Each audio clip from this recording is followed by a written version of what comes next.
আসসালামু আলাইকুম সবাইকে। আমরা আজকে আমাদের ফ্রি প্লেলিস্টে ৫ম ক্লাস শুরু করব। তো আগের ক্লাসে বলছিলাম যে আমরা হচ্ছে ডি ব্রগলির আ আ বস্তু তরঙ্গ যে তত্ত্বটা আছে ওইটা দেখার পরে শ্রোডিঞ্জারের সমীকরণটা দেখব। ঠিক আছে? তো আমরা এর আগের যতগুলা ক্লাস করছি, এই সবগুলা ক্লাসে আমরা হচ্ছে পরমাণু মডেলটা কিভাবে তোমার হচ্ছে এভোলিউশন হচ্ছিল, কিভাবে পরিবর্তন হচ্ছিল সেটা দেখলাম। ১ম এ সবচেয়ে বেসিক বোর মডেলটা দেখছিলাম। তারপরে বোর মডেলের যে সীমাবদ্ধতাগুলা আছে, ঠিক আছে? ওইগুলা মিট আপ করার জন্য হচ্ছে সমারফিল্ড একটা মডেল দিছিল। ওকে? বোর মডেলটাকে একটু আ তোমার হচ্ছে পরিবর্তন করে ওইখানের মধ্যেও আ তোমার হচ্ছে ইলেকট্রনকে বোর মডেল এবং সমারফিল্ড মডেল ২ টার মধ্যে ইলেকট্রনকে কণা হিসেবে চিন্তা করা হয়েছিল। কিন্তু কণা হিসেবে চিন্তা করার পরেও একটা জায়গায় গিয়ে আটকায় যায় যে সব ধরনের জিমেন এবং স্টার্ক প্রভাব ব্যাখ্যা করা যায় না। জিমেন এবং স্টার্ক প্রভাব কি? বেসিক্যালি বোর মডেলটা এত স্বীকৃতি পাওয়ার কারণই হচ্ছে আ তোমার এটা হাইড্রোজেনের বর্ণালীটা ব্যাখ্যা করতে পারছে। হাইড্রোজেনের বিচ্ছিন্ন যে বর্ণালীটা আছে এটা বোর মডেলের আগে ব্যাখ্যা করা সম্ভব হয় নাই। আ বোর মডেল তার এই মডেলের মাধ্যমে তোমার হাইড্রোজেনের বিকিরণ বর্ণালীটা ব্যাখ্যা করতে পারছে। কিন্তু সমস্যা হচ্ছে হাইড্রোজেনের এই বিকিরণ বর্ণালীটা বাহ্যিক চৌম্বক, হ্যাঁ? আ অথবা তড়িৎ ক্ষেত্রের কারণে এই যে বর্ণালীটা আছে এটা প্রতিটা দাগ বা প্রতিটা লাইন আরো কয়েকটা দাগে ভাগ হয়ে যায়। এই যে প্রভাবটা আছে এখন এইটা ব্যাখ্যা করতে গিয়ে হচ্ছে সমারফিল্ড কয়েকটা সুন্দর ব্যাখ্যা দিতে পারছে। কিন্তু সব কেসে তার ব্যাখ্যাটা কাজ করে না। তো এরকম করে সমারফিল্ডের মডেলটা বোর মডেলের প্রায় ৩ বছর পরে আসছে। ঠিক আছে? এরপরে যখন কণা দিয়ে কোথাও কেউ আগাইতে পারতেছিল না। ঠিক আছে? ১৯১৩ সালে হচ্ছে বোর মডেলটা আসছে। ১৯১৬ সালে হচ্ছে সমারফিল্ডের মডেলটা আসছে।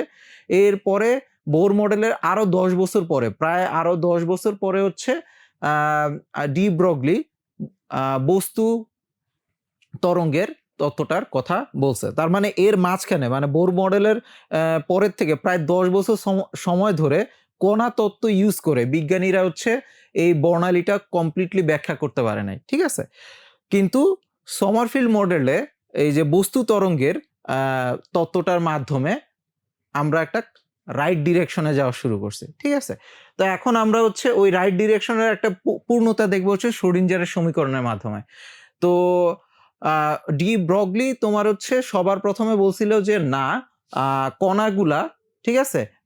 কণার যে মোশন আছে, কণার যে তোমার হচ্ছে মুভমেন্ট আছে, চলাচল আছে, এই চলাচল আমরা হচ্ছে তরঙ্গের মতন করে ব্যাখ্যা করব। হ্যাঁ? তরঙ্গের মতন করে ব্যাখ্যা করব। তো এইটা এই আইডিয়াটা যখন উনি বলছে তাহলে একটা সমীকরণ আমাদের লাগবে। ঠিক আছে? এই যে উনি মুভমেন্টটা ব্যাখ্যা করার জন্য তরঙ্গের কথা বলল, ওকে ঠিক আছে তরঙ্গ। এখন এটা আমরা কিভাবে প্রকাশ করব? তো প্রকাশ করার জন্য ম্যাথমেটিক্যালি আমাদের একটা সমীকরণের দরকার হবে। ওই তরঙ্গ সমীকরণটাই হচ্ছে শ্রোডিঞ্জারের সমীকরণ। ঠিক আছে? শ্রোডিঞ্জারের সমীকরণটা কি? ইলেকট্রনের যে ইলেকট্রনের যে বস্তু তরঙ্গটা আছে ওইটা কিভাবে বিহেভ করবে, কিভাবে চলাফেরা করবে, কিভাবে তোমার চেঞ্জ হবে সময়ের সাথে ওইটা ব্যাখ্যা করার জন্য হচ্ছে শ্রোডিঞ্জারের সমীকরণ। তো আজকে আমরা এই ক্লাসের ১ম এ একটু ইতিহাস দেখব। মানে আমি ১ম একটু রিক্যাপ করে নিছি। তারপরে ইতিহাসটা একটু দেখে নিব যে কি জন্য আ কি আ কি আ আ কত কিছুর পরে আমরা এই মোমেন্টে পৌঁছাইলাম আরকি। ঠিক আছে? তারপরে একটু তরঙ্গ সমীকরণটা দেখব। ঠিক আছে? তরঙ্গ সমীকরণটা দেখব। এরপরে হচ্ছে আ সময় নিরপেক্ষ সময় নিরপেক্ষ শ্রোডিঞ্জারের সমীকরণ দেখব। ঠিক আছে? সময় নিরপেক্ষ মানে হচ্ছে এই যে তরঙ্গটা আছে, এই তরঙ্গটা তোমার তরঙ্গ সমীকরণে সময়ের কোনো প্রভাব নাই। ঠিক আছে? সময়ের সাথে এটা পরিবর্তন হবে না। তো এটা সামনে গেলে বুঝবা যে সময়টা কি জন্য আ আ ইম্পোর্টেন্ট আরকি। তারপরে সময় নির্ভর, ঠিক আছে? সময় নিরপেক্ষটা একটু ইজিয়ার। সময় নির্ভরটাও আমরা দেখব। ঠিক আছে? নরমালি আমাদের যে আ ব বোর্ডের বইগুলা, বোর্ড না, আ যে টেক্সট বইগুলা আছে সেগুলার মধ্যে সাধারণত সময় নিরপেক্ষ শ্রোডিঞ্জার সমীকরণটা দেওয়া থাকে। ওইটা থেকে আ কিছু আ কিছু মনে করো আমরা যদি হালকা কয়েকটা তোমার হচ্ছে কনসেপ্ট একটু ক্লিয়ার করি তাহলে আমরা সময় নির্ভর শ্রোডিঞ্জার সমীকরণে চলে আসতে পারবো। সময় নির্ভরটা কেন দরকার? কারণ হচ্ছে সময় নির্ভর সমীকরণটা না দেখলে আসলে শ্রোডিঞ্জার সমীকরণের যে ফলাফলটা ওইটা অ্যাকচুয়ালি বুঝাটা একটু টাফ। ঠিক আছে? তারপরে হচ্ছে শ্রোডিঞ্জার সমীকরণ আমরা কিভাবে সমাধান করব। তোমরা দেখবা যে শ্রোডিঞ্জার সমীকরণে আসাটার তুলনায় শ্রোডিঞ্জার সমীকরণ সমাধান করাটা একটু টাফ, ঠিক আছে। এবং শ্রোডিঞ্জার সমীকরণের যে ফলাফলটা আসলো সমাধান করে যে আমরা একটা তোমার হচ্ছে তরঙ্গের সমীকরণ পাবো, এটার ইন্টারপ্রিটেশনটা কি হবে, ঠিক আছে। আগের ক্লাসে আমি বলছিলাম যে ইলেকট্রন তোমার কখনো কণার মতন হয়ে যায়, আবার কখনো তরঙ্গ হয়ে যায়, এরকম না ব্যাপারটা। ইলেকট্রনের যে মোশনটা আছে বা তোমার চলাচলটা আছে, এটাকে কণার মতন ব্যাখ্যা না করে আমরা তরঙ্গের মতন ব্যাখ্যা করব। তো তরঙ্গের মতন ব্যাখ্যা করা কি, আমরা হচ্ছে কণার মতন এটাকে চিন্তা না করে চিন্তা করব যে এটা হচ্ছে একটা তরঙ্গের উপরে ভেসে ভেসে যাচ্ছে, তরঙ্গের উপরে ভেসে ভেসে যাচ্ছে, মানে একটা তরঙ্গ এই কণার গতিপথ নির্ধারণ করতেছে। এটাকে আমরা বলি হচ্ছে গাইডিং ওয়েভ, ইলেকট্রনের গাইডিং ওয়েভ। ওই গাইডিং ওয়েভ বা তরঙ্গটাই হচ্ছে আমরা শ্রোডিঞ্জার সমীকরণের মাধ্যমে ব্যাখ্যা করব। এরপরে হাইড্রোজেন পরমাণুর জন্য কিভাবে সমাধান করা লাগতে পারে সেটা আমরা দেখব, ঠিক আছে। ওকে, তো সবার প্রথমে একটু ইতিহাসে আসি। তো ইতিহাস দিয়ে একটু শুরু করি। তো আমাদের এইটা হচ্ছে কোয়ান্টাম মেকানিক্সের প্রথমে শুরু হয় হচ্ছে 1901 সালে ম্যাক্স প্লাঙ্ককে দিয়ে, ঠিক আছে। Max Planck black body radiation ব্যাখ্যা করতে গিয়ে তোমার হচ্ছে সবার প্রথমে ইকুয়াল টু শক্তিকে কোয়ান্টাইজড করছে।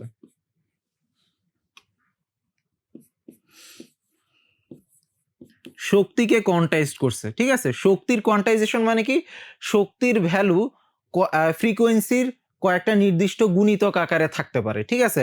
ফ্রিকোয়েন্সি যদি 1 হয়, শক্তির মান হচ্ছে হয় 1 হইতে পারবে। ফ্রিকোয়েন্সির ভ্যালু যদি 1 হয়, 1ই থাকে, তাহলে দুইটা শক্তির প্যাকেট মিলে শক্তির মান 2 হইতে পারে। মানে শক্তির অ্যামাউন্টটা, ঠিক আছে, শক্তি যে কোনো একটা তোমার বিকিরণ হবে, এই বিকিরণটা এভাবে কোয়ান্টাইজেশন করা হয়েছে, প্যাকেট আকারে চিন্তা করা হয়েছে। এক একটা প্যাকেটে শক্তির এক একটা ফ্রিকোয়েন্সি থাকে এবং একটা নির্দিষ্ট পরিমাণ শক্তি যায়, ঠিক আছে।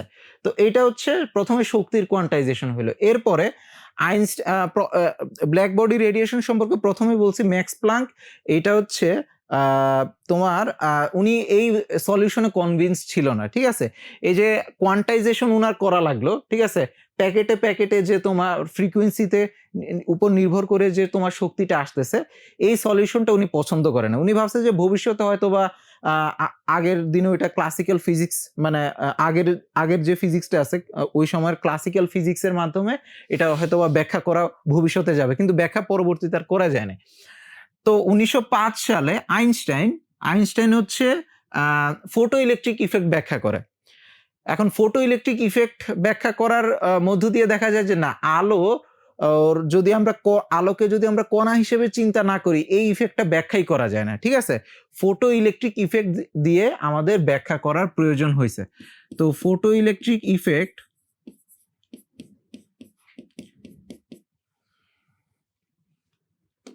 ঠিক আছে, ফটো ইলেকট্রিক ইফেক্ট হচ্ছে এইটা।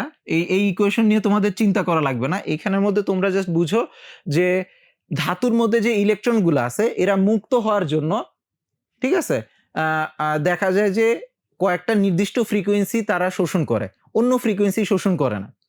তো কয়েকটা নির্দিষ্ট ফ্রিকোয়েন্সি শোষণ করে তারা হচ্ছে তোমার মুক্ত হইতে পারে। এটার ব্যাখ্যাটা কি? এটার ব্যাখ্যা যদি তুমি তরঙ্গ আকারে চিন্তা করো তাহলে এটা মেক সেন্স করে না। কেন মেক সেন্স করে না? কারণ তরঙ্গতে তোমার হচ্ছে প্রতি একক সময়ে তোমার হচ্ছে শক্তি প্রবাহিত হচ্ছে, তরঙ্গতে অনবরত শক্তি প্রবাহিত হয়। ফ্রিকোয়েন্সি এখানে ম্যাটার করে না, ঠিক আছে। ফ্রিকোয়েন্সি এখানে ম্যাটার করে না, ঠিক আছে। তরঙ্গের শক্তিটা কমপ্লিটলি তার বিস্তারের উপর নির্ভর করে, কিন্তু ফ্রিকোয়েন্সির উপর নির্ভর করে না। ফ্রিকোয়েন্সির উপর যেহেতু নির্ভর করে না, সেহেতু হচ্ছে এই ক্লাসিক্যাল যে মেকানিক্স আছে ওইটা দিয়ে ফটো ইলেকট্রিক ইফেক্টটা ব্যাখ্যা করা যায় না। পরবর্তীতে আইনস্টাইনকে এই যে প্লাঙ্কের তত্ত্বটা দিয়েই, প্লাঙ্কের যে ওই অ্যাজাম্পশনটা ছিল, ওই অ্যাজাম্পশনটা দিয়ে ফটো ইলেকট্রিক ইফেক্টটা ব্যাখ্যা করা প্রয়োজন হয়, ঠিক আছে। তার মানে আলোর মধ্যে হচ্ছে কণা ধর্ম এবং তরঙ্গ ধর্ম দুইটা ধর্মই আছে বলে দেখা যায়, ঠিক আছে। আলো মধ্যে কণা ধর্ম এবং তরঙ্গ ধর্ম দুইটা ধর্ম আছে বলেই দেখা যায়, ঠিক আছে। এই দুইটা টেস্ট দ্বারা বোঝা যায় যে আলোর মধ্যে তোমার কি আছে, আলোর মধ্যে এতদিন ধরে আমরা আলোকে তরঙ্গ হিসেবে চিন্তা করতাম, তড়িৎ চুম্বকীয় তরঙ্গ হিসেবে। এই দুইটা টেস্ট, ব্ল্যাক বডি রেডিয়েশন এবং হচ্ছে ফটো ইলেকট্রিক ইফেক্ট, ব্যাখ্যা করতে গিয়ে দেখা যায় যে না, আলোটা হচ্ছে কি, আলোটা হচ্ছে একটা কণা। ওকে, তারপরে হচ্ছে 1913 সালে বোর মডেল আসে। বেসিক্যালি বোর মডেল আসে। বোর মডেলের মধ্যে দেখা যায় যে বোর মডেল থেকে যে এনার্জিটা আসে, এই এনার্জিটা হচ্ছে বোর মডেলের মধ্যে, এখানের মধ্যে বেসিক্যালি হচ্ছে বোর মডেলের, এটা আমি একটু লিখে রাখলাম, ঠিক আছে? বোর মডেলের যেটা করা হয়েছে আর কি, সেটা হচ্ছে এখন ইলেকট্রনের জন্য এই কোয়ান্টাইজেশনের ধারণাটা আরো নেওয়া হলো, ঠিক আছে? প্রথমে হচ্ছে শুধু আলোর জন্য ছিল, এরপরে হচ্ছে ইলেকট্রনের জন্য নেওয়া হলো। ইলেকট্রনও কয়েকটা নির্দিষ্ট মানের শক্তি নিয়ে থাকতে পারে। আলো যেমন কয়েকটা শক্তির প্যাকেট আকারে থাকে, তেমনি ইলেকট্রনও তোমার হচ্ছে কয়েকটা নির্দিষ্ট মানের শক্তি নিয়ে থাকতে পারে। ব্যাপারটা বুঝা গেছে? ইলেকট্রনও কয়েকটা নির্দিষ্ট মানের শক্তি নিয়ে থাকতে পারে। ওই শক্তিগুলার মান হচ্ছে এইটা দ্বারা আমরা বুঝতে পারি।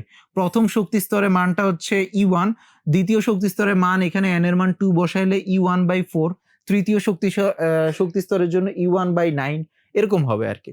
ঠিক আছে?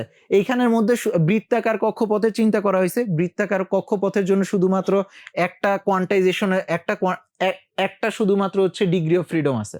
বৃত্তাকার পথে শুধুমাত্র হচ্ছে চারপাশে ঘোরা যায়, ঠিক আছে? একটা নিউক্লিয়াসকে কেন্দ্র করে চারপাশে ঘোরা যায়, শুধুমাত্র কোণের পরিবর্তন হয়, শুধুমাত্র কোণের পরিবর্তন হয়। তার মানে বৃত্তাকার পথে ডিগ্রি অফ ফ্রিডম হচ্ছে 1। তো 1 হওয়ার কারণে এইখানে একটা শুধুমাত্র এনার্জির কোয়ান্টাইজেশনটা দেখানো হয়েছে, ঠিক আছে?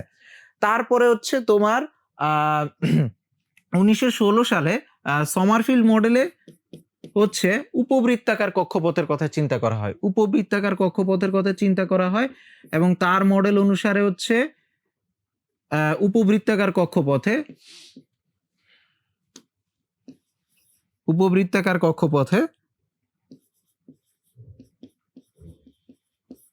এই বোরের ইকুয়েশনটাই এইভাবে লেখা হয়েছে।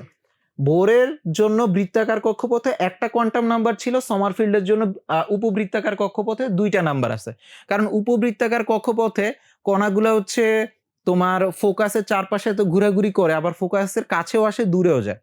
তার মানে দুই রকমের তোমার ডিগ্রি অফ ফ্রিডম আছে। তো তাহলে তার এখানে 2টা কোয়ান্টাম নাম্বার আনা লাগছে। তাহলে আশা করি আমরা বুঝতে পারলাম যে এখানের মধ্যে আস্তে আস্তে কণা ধর্ম দিয়ে আমরা হচ্ছে কোয়ান্টাইজেশনেরটা এগিয়ে নিয়ে যাচ্ছিলাম। এটা দিয়ে জিমেন এবং স্টার প্রভাব আংশিক ব্যাখ্যা করা গেছে, কিন্তু পুরোপুরিভাবে ব্যাখ্যা করা যায় নাই। এরপরে যেহেতু বিজ্ঞানীরা এখানে অনেক দিন ধরে আটকায় ছিল, দেখো এখানের মধ্যে 1913 থেকে 16 এখানের মধ্যে মোটামুটি অনেক অ্যাডভান্সমেন্ট হয়েছে, কিন্তু এর পরে গিয়ে সবাই আটকায় যেতেছিল যে আচ্ছা এরপরে যে সমারফিল্ড মডেল দিয়ে যে বাকি যে তোমার জিমেন স্টার প্রভাবটা আছে, ওইটা কেন আমরা ব্যাখ্যা করতে পারতেছি না। ওকে, তো এরপরে ডি ব্রগলি যেটা করলো সেটা হচ্ছে আচ্ছা আলো এতদিন ধরে হচ্ছে আমরা জানতাম তড়িৎচুম্বকীয় তরঙ্গ, কিন্তু আমরা রিসেন্ট কয়েকটা পরীক্ষার মাধ্যমে বুঝলাম যে না, আলো হচ্ছে কণা ধর্ম দেখাইতে পারে। এখন এতদিন ধরে আমরা ইলেকট্রনকে কণা হিসেবে চিন্তা করে যাচ্ছি, ইলেকট্রনকে কণা হিসেবে চিন্তা করে আমরা বৃত্তাকার এবং উপবৃত্তাকার কক্ষপথে ঘোরাচ্ছি, কিন্তু এটা দিয়ে হচ্ছে পুরোপুরি সলিউশনটা আসতেছে না। তাহলে উল্টাটা কি হইতে পারে নাকি? উল্টাটা কি হইতে পারে নাকি? তো ইলেকট্রন যেহেতু এতদিন ধরে কণা চিন্তা করছি, ইলেকট্রনের চলাচলকে আমরা কণা ধর্ম দ্বারা ব্যাখ্যা না করে আমরা কি তরঙ্গ ধর্ম দ্বারা ব্যাখ্যা করতে পারি নাকি? ঠিক আছে, তরঙ্গ ধর্ম দ্বারা ব্যাখ্যা করতে পারি নাকি, এবং আলো এবং আলোর কণা ধর্ম এবং তরঙ্গ ধর্মের মধ্যে যে সম্পর্কটা আছে ওইটা উনি ইলেকট্রনের জন্য প্রতিষ্ঠা করছে। ইলেকট্রনের তোমার হচ্ছে যে ইলেকট্রনের সাথে যে তরঙ্গটা আছে, ঠিক আছে, ইলেকট্রনের যে গাইডিং ওয়েভটা আছে, ওইটার তরঙ্গ দৈর্ঘ্য হবে হচ্ছে h ডিভাইডেড বাই তোমার p বা mv, ভরবেগ। ইলেকট্রনের গাইডিং ওয়েভের, ইলেকট্রনের বস্তু তরঙ্গের যে তরঙ্গ দৈর্ঘ্যটা আছে ওইটা তার ভরবেগের ব্যস্তানুপাতিক। এইটা হচ্ছে বেসিক্যালি ইলেকট্রনের জন্য উনি একটা তরঙ্গর চিন্তা করলো, এবং ওই তরঙ্গের সাথে ইলেকট্রনের যে একটা ফিজিক্যাল কোয়ান্টিটি, মোমেন্টাম বা ভরবেগ, ওইটার সম্পর্ক উনি স্থাপন করছে। তো এখন এর পরের স্টেপটা কি? ওকে, এরপরে এটা হচ্ছে 1924 সালে উনি পেপারটা পাবলিশ করে। এরপরে 1924 এর পরে আইনস্টাইন হচ্ছে আইনস্টাইন এবং অন্যান্য বড় বিজ্ঞানীরা হচ্ছে এই যে তোমার পরমাণু মডেলের যে শর্টকামিংস গুলা ওইটা নিয়ে অনেক চিন্তা ভাবনা করতো এবং অনেক লেখালেখি করতো। এবং ওই সময় হচ্ছে আইনস্টাইন একটা ওনার হচ্ছে লেখার মধ্যে ফুটনোট আকারে শেষের মধ্যে বলে যে না, একজন ফ্রেঞ্চ বিজ্ঞানী ডি ব্রগলি ইলেকট্রন নিয়ে এরকম একটা চিন্তা করছে। ঠিক আছে, এখন এইটা হিট করছে কাকে? এইটা হিট করছে হচ্ছে শ্রোডিঞ্জারকে। ওকে, এইটা একটা শ্রোডিঞ্জার চিন্তা করলো যে ওকে আচ্ছা, এইটা একটা আমরা এতদিন ধরে যেহেতু কণা দিয়ে ব্যাখ্যা করতে পারি নাই ইলেকট্রনের চলাচলকে, এখন তরঙ্গ দিয়ে ব্যাখ্যা করা যায় নাকি? ওকে, আচ্ছা, তরঙ্গ দিয়ে ব্যাখ্যা করলে বোরের মডেলটা আমরা অনেকটুকু মেক সেন্স করে। বোরের কি জন্য হচ্ছে এরকম কয়েকটা নির্দিষ্ট কক্ষপথে ইলেকট্রন থাকতে পারবে, ওইটা অনেক সুন্দর করে ব্যাখ্যা করা যায়। তাহলে এইখানের কমপ্লিটনেস দেওয়ার জন্য কি লাগবে? কমপ্লিটনেস দেওয়ার জন্য পরবর্তীতে হচ্ছে উনার এক ফ্রেন্ড বলে যে আচ্ছা, এটা তো মেক সেন্স করে না। যদি ইলেকট্রনের সাথে তরঙ্গ থাকে এবং ওই তরঙ্গ যদি ইলেকট্রনের গতিপথকে নির্ধারণ করে, ওই তরঙ্গের সমীকরণটা কোথায়? ঠিক আছে, এই তরঙ্গের সমীকরণটা কোথায়? এই জিনিসটা এখন শ্রোডিঞ্জারের মাথায় চলে যায়। শ্রোডিঞ্জার হচ্ছে ওকে ঠিক আছে, তরঙ্গের কথা তো বলা হয়েছে, তাহলে তরঙ্গ সমীকরণটা আমাকে এখন একটু বের করতে হবে। ওকে, এখন তরঙ্গ সমীকরণের কথা এত বলতেছি, এটা কি খুবই কারণ হচ্ছে তরঙ্গ সমীকরণের কথা এত বলা হচ্ছে কারণ এর আগে থেকে বিজ্ঞানীরা অনেক তরঙ্গ সমীকরণের সাথে পরিচিত অলরেডি। ঠিক আছে, অনেক রকমের তরঙ্গ সমীকরণের সাথে পরিচিত, কারণ এর আগে তোমার আলোর গতিপথ ব্যাখ্যা করা হইতে হচ্ছে তড়িৎচুম্বকীয় তরঙ্গের মাধ্যমে। ওকে, ওইটার জন্য হচ্ছে একটা তরঙ্গ সমীকরণ। তারপরে হচ্ছে তোমার পানি বা ফ্লুইড এর চলাচলগুলো তরঙ্গ সমীকরণের মাধ্যমে ব্যাখ্যা করা হয়েছে। তারপরে তোমার শব্দটাও কি একটা তরঙ্গ, তাহলে ওইটা শব্দের চলাফেরাও কি একটা তরঙ্গ সমীকরণের মাধ্যমে ব্যাখ্যা করা হয়েছে। তার মানে অনেক ফিজিক্যাল ফেনোমেনা যেগুলো হচ্ছে তরঙ্গের মাধ্যমে অলরেডি বিজ্ঞানীরা ব্যাখ্যা করছে এবং ওইগুলা ব্যাখ্যা করার জন্য একটা সমীকরণ আছে। তো এখন যেহেতু আমরা বলতেছি যে ইলেকট্রনের সাথে একটা তরঙ্গ আছে, যে কোনো বস্তুর সাথে একটা তরঙ্গ আছে, তাহলে ওই তরঙ্গের সমীকরণটা কি? ঠিক আছে, তো ওইখান থেকে আসছে হচ্ছে আমাদের শ্রোডিঞ্জারের সমীকরণটা আসবে। ঠিক আছে, এখন এর আগে কণা ধর্ম আর তরঙ্গ ধর্মের মধ্যে একটু আমরা হিসাবটা একটু দেখি। কণা ধর্মে বা কণার একটা কণা যদি আমি আঁকি, ঠিক আছে, এই একটা কণা আঁকলাম। ওকে, বল আকারে দেখাইলাম। এখন এই কণাটা দুইটা জিনিস ইজিলি হিসাব করা যায়। এই কণাটার ভর m, ঠিক আছে, আর এই কণাটা কোন বেগে যাচ্ছে v। ঠিক আছে, কণাটার ভর এবং বেগ ইজিলি বের করা যায়। যে কোনো কণার জন্য ভর এবং বেগ করা ইজি। তো ভর আর বেগ এই দুইটা দিয়ে আমরা কি পাই? ভর বেগ পাই। ভর এবং বেগ এই দুইটা দিয়ে আমরা কি পাই? ভর বেগ পাই। ওকে, আচ্ছা, তার মানে ভর বেগ হচ্ছে ফান্ডামেন্টালি একটা কণা ধর্ম হিসেবে এতদিন ধরে পরিচিত। তাহলে ভর বেগ হচ্ছে একটা কণা ধর্ম। ওকে, তারপরে এই ভরবেগ যদি আমাদের জানা থাকে, এটা থেকে আমরা গতিশক্তিও বের করতে পারি। ঠিক আছে, গতিশক্তিও বের করতে পারি। গতিশক্তি হচ্ছে কি? গতিশক্তি হচ্ছে ভরবেগের বর্গ ডিভাইডেড বাই 2m। আচ্ছা, এটা যদি একটু কনফিউশন মনে হয় যে এটা কিভাবে আসলো, গতিশক্তি বেসিক্যালি হচ্ছে half mv square. Half mv square, এই যে ভর ইন্টু বেগের উপরে বর্গ। ওকে, ভর ইন্টু বেগের উপরে বর্গ। এইটাকে আমরা একটু মডিফাই করে যদি লিখি m square v square divided by 2m মানে p স্কয়ার বাই 2m। ঠিক আছে, ভরবেগ এবং ভরের থেকে আমরা গতিশক্তি বের করতে পারি। ওকে, আবার বিভব শক্তি আমরা বের করতে পারি। ঠিক আছে, বিভব শক্তি ওইটাকে ইউ আকারে লিখি আমরা। ওকে, বিভব শক্তিও আমরা বের করতে পারি। বিভব শক্তি বের করে কিভাবে? বিভব শক্তি বের করে একটা কণার উপরে, ঠিক আছে, একটা কণার উপরে মনে করো হচ্ছে যে বল কাজ করতেছে, মনে করো কোনো একটা ফোর্স কাজ করতেছে,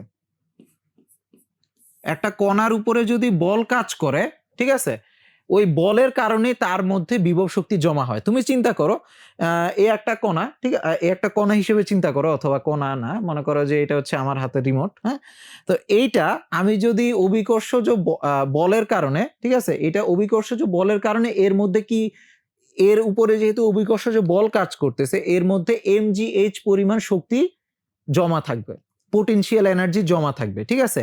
এটাকে যত উচ্চতায় উঠাবো অভিকর্ষজ বল তার উপরে তত বেশি কাজ করবে এবং এটার উপরে mgh পরিমাণ শক্তি জমা থাকবে। তার মানে কোনো এই যে বিভব শক্তির আইডিয়াটা, এটা কমপ্লিটলি কিসের উপর ডিপেন্ড করে? এটা তার উপরে কি ধরনের বল কাজ করতেছে ওইটার উপর ডিপেন্ড করে। বলের সাথে বিভব শক্তির একটা সুন্দর সম্পর্ক আছে। আমরা যদি কোনো একটা বস্তুর উপরে কত রকমের বল কাজ করতেছে এইটা যদি ঠিক মতন হিসাব করি, ওই বলের থেকে আমরা ওইটার বিভব শক্তিটা বের করতে পারি। তাহলে আমরা এই ফোর্সের মাধ্যমে অ্যাকচুয়ালি কি ক্যালকুলেট করতে পারি? বিভব ফোর্সের ক্যালকুলেশনের মাধ্যমে আমরা বিভব শক্তিটা ক্যালকুলেট করতে পারি, ঠিক আছে।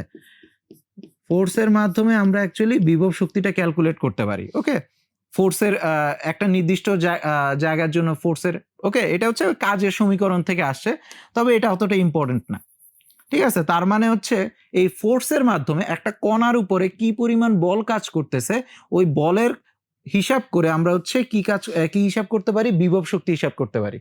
তার মানে আমরা যদি এই কণার বেগ জানি, গতিশক্তি বের করতে পারবো। কণার উপরে কি বল কাজ করতেছে ওইটা যদি জানি তাহলে হচ্ছে আমরা বিভব শক্তি বের করতে পারবো। তাহলে টোটাল এনার্জিটা আমরা কিভাবে বের করতে পারবো? টোটাল যে এনার্জিটা বের করতে পারবো এটা হচ্ছে বিভব শক্তি প্লাস গতিশক্তি, ঠিক আছে। তাহলে এনার্জিটাও ইজিলি বের করা যায়। তার মানে কণার ভরবেগটাও আমরা বের করতে পারি, শক্তিটাও আমরা ইজিলি বের করতে পারি। কণার ভরবেগটাও ইজিলি বের করতে পারি, শক্তিটাও ইজিলি বের করতে পারি। এই দুইটা হচ্ছে কণা ধর্মের সাথে রিলেটেড, ভরবেগ আর শক্তি। ভরবেগ আর শক্তি কার সাথে?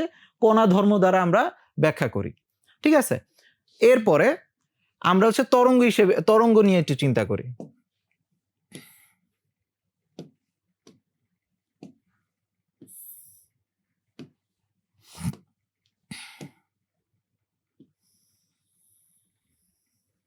এটা হচ্ছে তরঙ্গ, হ্যাঁ। তো এই তরঙ্গটা যদি চলাচল করে, ঠিক আছে, এই তরঙ্গটা যদি বাম থেকে ডানে যায়, চল তরঙ্গ হয়, ঠিক আছে, তাহলে এটা সময়ের সাথে কি হবে? সামনে যাবে, ঠিক আছে। সময়ের সাথে কি হবে? একটা দূরত্ব অতিক্রম করবে, ওকে। সময়ের সাথে কি করবে? একটা দূরত্ব অতিক্রম করবে। এখান থেকে এখানে একটা ডিস্টেন্স অতিক্রম করবে, এখান থেকে এখানে একটা ডিস্টেন্স অতিক্রম করবে। একক সময়ে সে একটা দূরত্ব অতিক্রম করবে, ঠিক আছে। বা একটা পূর্ণ স্পন্দনে, সরি একক সময় না, একটা পূর্ণ স্পন্দনে সে একটা দূরত্ব অতিক্রম করবে। তরঙ্গতে কি হয়?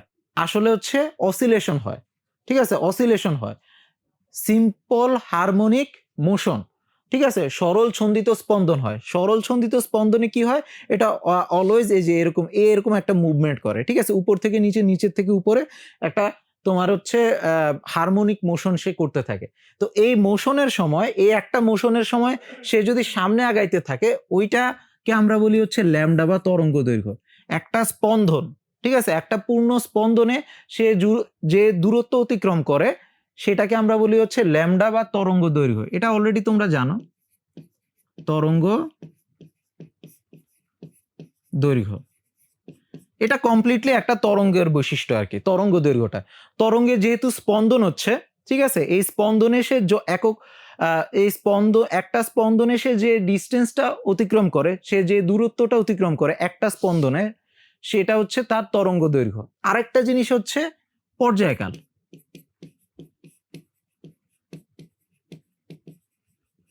পর্যায়কাল কি? একটা পূর্ণ স্পন্দন দিতে তার যে সময়টা লাগে সেটাকে আমরা বলি হচ্ছে পর্যায়কাল। তার মানে একটা স্পন্দন দিতে তার যে সময় লাগতেছে সেটাকে আমরা পর্যায়কাল বলি, আর একটা পূর্ণ স্পন্দন দিতে সে যে দূরত্ব অতিক্রম করতেছে সেটাকে আমরা বলি হচ্ছে ল্যামডা, ঠিক আছে। ওকে, তাহলে আমরা এখানের মধ্যে কণা ধর্ম হিসেবে পাইলাম কি কি? কণা ধর্ম হিসেবে পাইলাম হচ্ছে ভরবেগ, শক্তি। কণা ধর্ম থেকে এই দুইটা জিনিস ইজিলি ক্যালকুলেট করা যায়। আর তরঙ্গ ধর্ম থেকে আমরা যদি তরঙ্গের সমীকরণ দেখি, এই তরঙ্গের সমীকরণ আমরা দেখছি আগের ক্লাসে। তো তোমরা যদি এই বিষয়ে একটু কনফিউজ থাকে তাহলে আমি তোমাদের একটু অনুরোধ করবো যে তোমরা 4 নাম্বার লেকচারটা একটু দেখো, ঠিক আছে। তরঙ্গ সমীকরণটা যদি আমরা একটু দেখি, এখানের মধ্যে y equal to a sine twice pi by lambda x minus twice pi by t into t. ওকে, তো দেখো এই তরঙ্গ সমীকরণ থেকে আমরা তরঙ্গ দৈর্ঘ্য এবং এই পর্যায়কাল এই দুইটা জিনিস পেয়ে যাই। ঠিক আছে, একেবারে তরঙ্গ সমীকরণ থেকে এটা পেয়ে যাই। আর এখানের মধ্যে যদি আমরা কণার ভর আর বেগ জানি, তাহলে আমরা হচ্ছে ভরবেগ আর শক্তিটা বের করতে পারি। ওকে, তরঙ্গের সমীকরণ জানলে আমরা হচ্ছে ল্যামডা আর টিটা পেয়ে যাই, আর কণার ভর আর বেগ জানলে, যেটা হচ্ছে কণার সাথে রিলেটেড থাকে, সেটা জানলে আমরা হচ্ছে ভরবেগ আর শক্তিটা বের করে ফেলতে পারি। ঠিক আছে, পর্যায়কালের জায়গায় আরেকটা কোয়ান্টিটি বেশি ইউজ করা হয়, সেটা হচ্ছে কম্পাঙ্ক। কম্পাঙ্ক মানে হচ্ছে 1/t আর কি। ঠিক আছে, কম্পাঙ্কটা ইউজ করা হয় অনেক জায়গায়, বা আমরা ম্যাক্সিমাম জায়গায় দেখবো যে এরপরে হচ্ছে পর্যায়কালটা ইউজ না করে কম্পাঙ্ক বা ফ্রিকোয়েন্সিটা ইউজ করতেছে। তো এখন এই দুইটা কণা ধর্ম এর সাথে এই দুইটা তরঙ্গ ধর্মের সম্পর্ক আছে। এই ল্যামডা এবং ফ্রিকোয়েন্সি এই দুইটার সাথে তোমার হচ্ছে ভরবেগ আর এনার্জি এই দুইটার সম্পর্ক আছে। ঠিক আছে, কোনটার সাথে কার সম্পর্ক আছে দেখি একটু, আমরা সম্পর্কগুলো দেখি। এটা হচ্ছে ম্যাক্স প্লাঙ্ক, আর ইনি হচ্ছেন ম্যাক্স প্লাঙ্ক, আর ইনি হচ্ছেন ডি ব্রগলি। ঠিক আছে, তো max Planck black body radiation করতে গিয়ে এনার্জির সাথে ফ্রিকোয়েন্সির সম্পর্ক স্থাপন করছে। এই যে এনার্জির সাথে ফ্রিকোয়েন্সির সম্পর্ক স্থাপন করছে, তো ফ্রিকোয়েন্সির সম্পর্কটা উনি কি লিখছে, বেসিক্যালি HF। ওকে, তো এই যে এইখানের মধ্যে একটা কণা ধর্ম আর তরঙ্গ ধর্মের সম্পর্ক স্থাপন হলো, এনার্জি শক্তি, আর এটা হচ্ছে ফ্রিকোয়েন্সি কম্পাঙ্ক। তো কণা ধর্মের সাথে একটা তোমার হচ্ছে তরঙ্গ ধর্মের সম্পর্ক স্থাপন করছে হচ্ছে ম্যাক্স প্লাঙ্ক। ওকে, তার ব্ল্যাক বডি রেডিয়েশন ব্যাখ্যা করতে গিয়ে উনি ডেসপারেশনে বলছে যে আচ্ছা এটা না হলে আমার সমাধানটা হচ্ছে না। তো ওইখানের মধ্যে হচ্ছে এই আলোর কণা ধর্ম এবং তরঙ্গ ধর্মের মধ্যে একটা সম্পর্ক নিয়ে স্থাপন করছিল, কিন্তু এটা পরবর্তীতে ইলেকট্রনের জন্য এটা ইউজ করা হবে। ওকে, এরপরে ডি ব্রগলি হচ্ছে তরঙ্গ ধর্ম ল্যামডা ই, আচ্ছা ল্যামডা দিয়ে না লিখে কণা ধর্ম ভরবেগ এর সাথে তরঙ্গ ধর্ম তরঙ্গ দৈর্ঘ্যের সম্পর্ক স্থাপন করে। তার মানে দেখো এইখানের মধ্যে এই পি এর সাথে এই কণা ধর্ম ভরবেগের সাথে সম্পর্ক স্থাপন করা হয়েছে তরঙ্গ ধর্ম ল্যামডা, কণা ধর্ম ই এর সাথে শক্তির সাথে সম্পর্ক স্থাপন করা হয়েছে হচ্ছে কম্পাঙ্ক। ঠিক আছে, এবং এইটা স্থাপন করা হয়েছে এই সমীকরণটার নাম হচ্ছে Einstein Planck equation, Einstein Planck equation, আর এটা হচ্ছে ডি ব্রগলি বস্তু তরঙ্গর সমীকরণ। ঠিক আছে, তো এখানে হচ্ছে পি ভরবেগ ইকুয়াল টু এইচ ল্যামডা। তার মানে এখানের মধ্যে এই দুইটা সমীকরণের মাধ্যমে কণা ধর্ম এবং তরঙ্গ ধর্মের মধ্যে একটা সুন্দর সম্পর্ক স্থাপন করা হয়েছে। ঠিক আছে, ওকে। তো এটা দিয়ে সুবিধা কি হইলো, এখন আমরা কোন একটা, আমরা জানি হচ্ছে ইলেকট্রনকে আমরা এম আর ভি দিয়ে ইলেকট্রনকে আমরা কণা হিসেবে চিন্তা করতেছি না, ইলেকট্রন অ্যাকচুয়ালি একটা কণাই। ঠিক আছে, ইলেকট্রন একটা কণাই, ইলেকট্রনের তাহলে ভর আর বেগ আছে। এখন ভর আর বেগ দিয়ে আমরা পি আর ইটা ইজিলি বের করতে পারি। এখন আমরা চাচ্ছি ইলেকট্রনের বিহেভিয়ারটা আমরা তরঙ্গ দিয়ে ব্যাখ্যা করব। তাহলে আমরা এরপরে কি করব, এই ভর বেগ আর শক্তির যে ইকুয়েশনটা আছে এগুলাকে আমরা হচ্ছে তরঙ্গের ল্যামডার ফ্রিকোয়েন্সিতে নিয়ে যাব, তরঙ্গ দৈর্ঘ্য আর কম্পাঙ্কে নিয়ে যাব। তখন ওই সমীকরণটা তোমার কণার সমীকরণ থেকে, কণা ধর্মের সমীকরণ থেকে তরঙ্গ ধর্মের সমীকরণে কনভার্ট হয়ে যাবে। ব্যাপারটা বোঝা গেছে? আমরা যদি ইলেকট্রনের ভর আর বেগ জানি, ওই ভর বেগ দিয়ে যে তোমার এই মোমেন্টাম আর এনার্জির ইকুয়েশন বা এনার্জির যে সমীকরণটা আছে ওইটাকে আমরা হচ্ছে তরঙ্গ সমীকরণে কনভার্ট করতে পারি। ওইটা আমরা সামনে দেখবো, অসুবিধা নেই। ঠিক আছে, এখন এর আগে আমরা একটু তরঙ্গ সমীকরণটা শুরু করি। ওকে, তরঙ্গ সমীকরণটা কি? তরঙ্গ সমীকরণ দেখতে এরকম হয়। ঠিক আছে, এটা হচ্ছে বেসিক একটা তরঙ্গ সমীকরণের সমীকরণ। ঠিক আছে, তরঙ্গ সমীকরণ আর কি। তো এখন আমরা যদি একটু দেখি,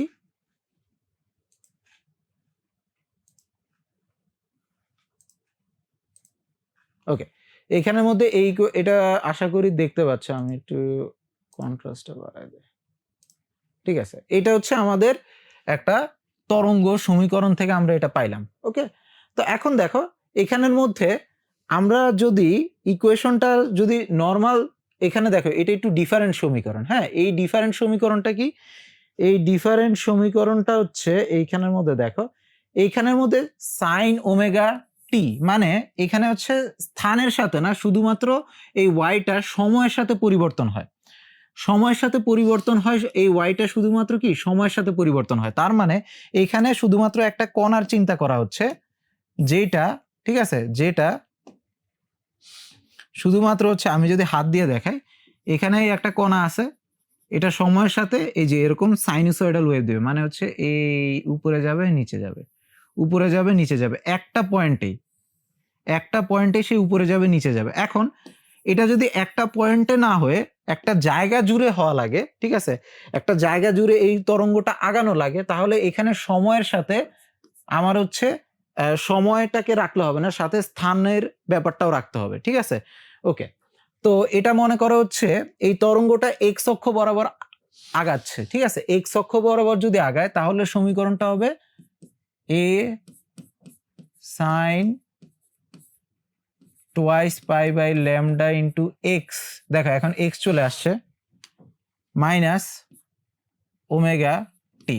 আচ্ছা, ওমেগা মানে টোয়াইস পাই বাই টি আর কি। ঠিক আছে, ওমেগা টি। তো এই সমীকরণে দেখো, এই যে সমীকরণটা আছে, এই তরঙ্গটা সময়ের সাথেও পরিবর্তন হচ্ছে, আবার অবস্থানের সাথেও পরিবর্তন হচ্ছে, দুইটার সাথে পরিবর্তন হচ্ছে, সময়ের সাথেও পরিবর্তন হচ্ছে, অবস্থানের সাথেও পরিবর্তন হচ্ছে। মানে সময়ের সাথেও সে উপরে নিচে নামবে, অবস্থানের সাথেও সে উপরে নিচে নামবে। তার মানে এটা শুধু একটা জায়গায় থাকবে না, এটা হচ্ছে সামনে আগায় যাবে। এই তরঙ্গটা কি করবে? সামনে আগায় যাবে। এটা হচ্ছে একটা চল তরঙ্গের সমীকরণ।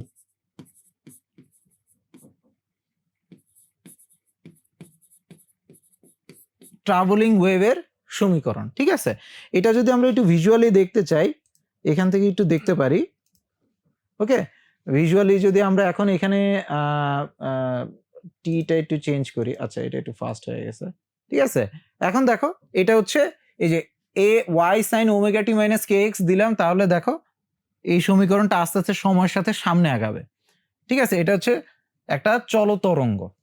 ওকে, আর যদি আমি এই কে এক্স অংশটা না দিতাম, ঠিক আছে, আমি যদি আমি মনে করো ওমেগা টি অংশটা একেবারে দিলাম না, ওকে, ওমেগা টি অংশটা আমি কেটে দিছি, তাহলে জাস্ট কি হবে, এটা এরকম দাঁড়ায় থাকবে আর কি, এরকম দাঁড়ায় থাকবে। ঠিক আছে, সময়ের সাথে এটা আর আগাবে না। ওকে, এখন যদি আমি ওমেগা টি অংশটা আবার ব্যাক করি,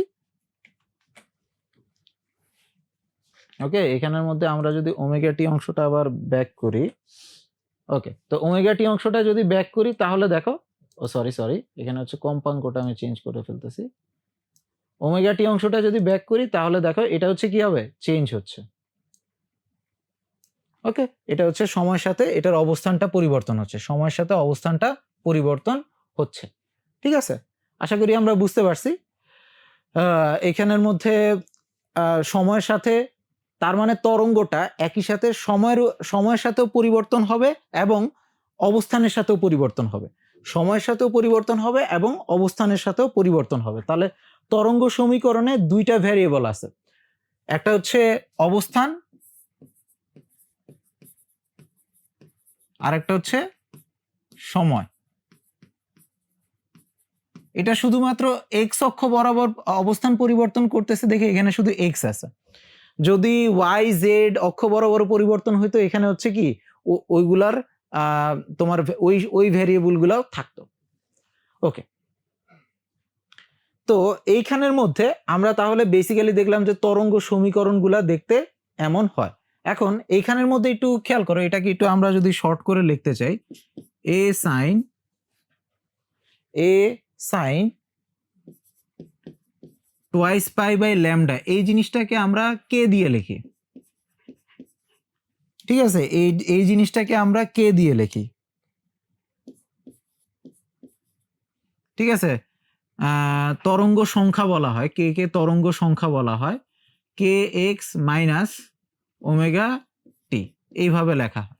ঠিক আছে, এখানে কে সমান কি, এখানে কে সমান হচ্ছে কেটা অ্যাকচুয়ালি তোমার ল্যামডার সাথে রিলেটেড, কে ইকুয়াল টু হচ্ছে টোয়াইস পাই বাই ল্যামডা। ঠিক আছে, কেটা হচ্ছে কি টোয়াইস পাই বাই ল্যামডা। এরপরে ওমেগাটা হচ্ছে অ্যাকচুয়ালি পর্যায়কালের সাথে সম্পর্ক। ঠিক আছে, টোয়াইস পাই বাই টি পর্যায়কালের সাথে সম্পর্ক, অথবা এটাকে হচ্ছে আমরা লিখতে পারি হচ্ছে টোয়াইস পাই এফ। ওকে,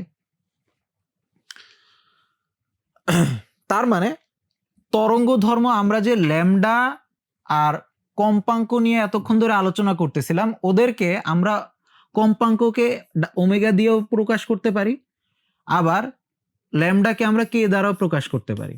ঠিক আছে, এখন এই যে ইকুয়েশনগুলো আছে, আমরা একটু আগে যে ইকুয়েশনগুলো দেখলাম, এই যে এনার্জি ইকুয়েশন আর মোমেন্টামের ইকুয়েশনটা, এদেরকে আমরা হচ্ছে দেখো এনার্জি ইকুয়েশনটা কি লিখছিল, এনার্জি ইকুয়েশনটা লেখা হয়েছিল ইকুয়াল টু এইচ তোমার ফ্রিকোয়েন্সি। ঠিক আছে, এখন এখানে যদি আমরা এটাকে 2 পাই দ্বারা ভাগ করি আর এখানে 2 পাই দ্বারা গুণ করি, এখানে কি চলে আসে 2 পাই এফ। তাহলে 2 পাই এফ মানে কি ওমেগা। আর এইচ বাই টোয়াইস পাই এই জিনিসটা অনেক জায়গায় চলে আসে, তো এই জন্য এটাকে এইচ কাট লেখে, এই জন্য এটাকে কি লেখে এইচ কাট, এভাবে একটা মাথায় কেটে দেওয়া হয়। এই জিনিসটাকে বলা হয় রিডিউসড প্লাঙ্ক কনস্ট্যান্ট। এইচ হচ্ছে প্লাঙ্ক কনস্ট্যান্ট, আর এইচ কাট এই মাথায় গলায় যদি আমরা কেটে দেই এটাকে বলা হয় রিডিউসড প্লাঙ্ক কনস্ট্যান্ট। মানে এইচকে আমরা টোয়াইস পাই দ্বারা ভাগ করি, কারণ এটা অনেক জায়গায় চলে আসে, তো তো এই কারণে হচ্ছে এখানের মধ্যে এটার উপরে এইচ কাট দেওয়া হয়েছে। ওকে, তারপরে তার মানে এনার্জি ইকুয়েশন যেটা আমরা এইচএফ দিয়ে পড়তেছিলাম ওইটাকে আমরা বলতে পারি এইচ কাট ওমেগা। ঠিক আছে, এটা জাস্ট জেনে রাখলে তোমার সুবিধা হচ্ছে যে এই দুইটা ইন্টারচেঞ্জেবলি ইউজ হয়। ঠিক আছে, তারপরে হচ্ছে আরেকটা সমীকরণ কি দেখছি আমরা, ওইটা দেখছি হচ্ছে momentum equal to H divided by lambda, de Broglie সমীকরণ আর কি। তো ডি ব্রগলির সমীকরণের মধ্যে এইখানে দেখো আমরা যদি এইচ বাই 2 পাই আর এখানে 2 পাই বাই ল্যামডা লিখি, তাহলে দেখো 2 পাই বাই ল্যামডা মানে কি, 2 পাই বাই ল্যামডা হচ্ছে কে, এটাকে বলা হয় হচ্ছে তরঙ্গ সংখ্যা। ঠিক আছে, তো এখানের মধ্যে এইচ বাই টোয়াইস পাইকে আমরা বলি হচ্ছে reduce Planck constant H cut, আর টোয়াইস পাই বাই ল্যামডাকে লিখি হচ্ছে আমরা কে দিয়ে। তাহলে মোমেন্টাম সমান হচ্ছে কি এইটা, মোমেন্টাম সমান এইটা, মানে এটা জাস্ট ওই আগের আমাদের পরিচিত দুইটা ইকুয়েশনের নতুন একটা ফর্ম আর কি, আর কিছু না। জাস্ট ল্যামডা না দিয়ে আমরা কে দিয়ে লিখতেছি, আর ফ্রিকোয়েন্সি না দিয়ে আমরা ওমেগা দিয়ে লিখতেছি। ঠিক আছে, দুইটা ইন্টারচেঞ্জেবলি ইউজ করা যায়, কোনো অসুবিধা নাই। তো এখান থেকে যে জিনিসটা তোমাদের মাথায় নেওয়া উচিত সেটা হচ্ছে একটা তরঙ্গ সমীকরণ বা একটা তরঙ্গ অবস্থানের সাথেও এটা পরিবর্তন হবে, সময়ের সাথেও পরিবর্তন হবে।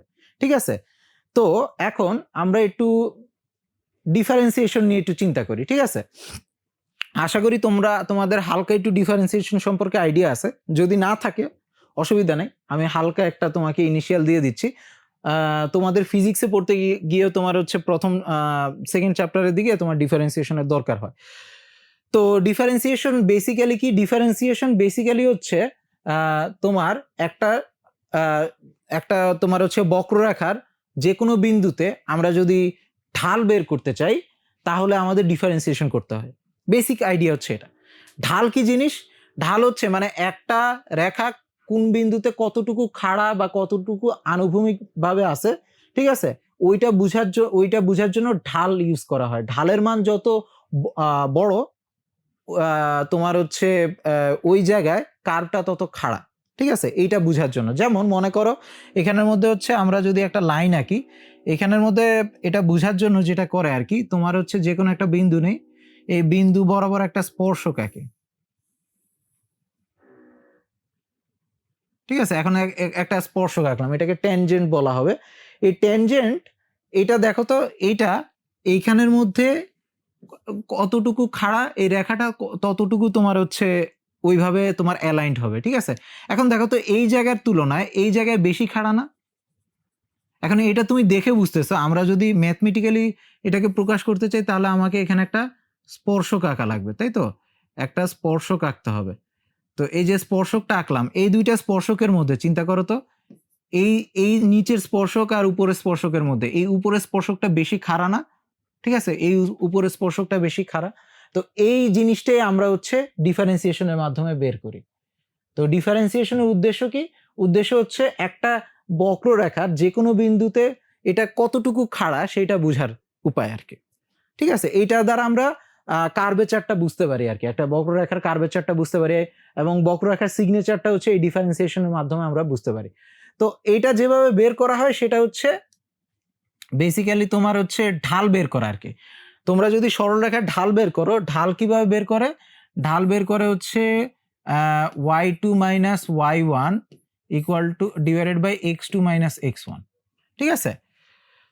তো একটা সরল রেখার মধ্যে, এই যে একটা সরল রেখার মধ্যে যে কোনো দুইটা বিন্দু, এই দুইটা বিন্দু একটা হচ্ছে x1 y1 আর একটা x2 y2, এরকম যদি হয় তাহলে হচ্ছে আমরা ঢালটা বের করি কিভাবে? ঢালটা বের করি হচ্ছে এই যে এখানে tan থিটাটা ক্যালকুলেশন করে, tan থিটা ক্যালকুলেশন করি হচ্ছে এইভাবে।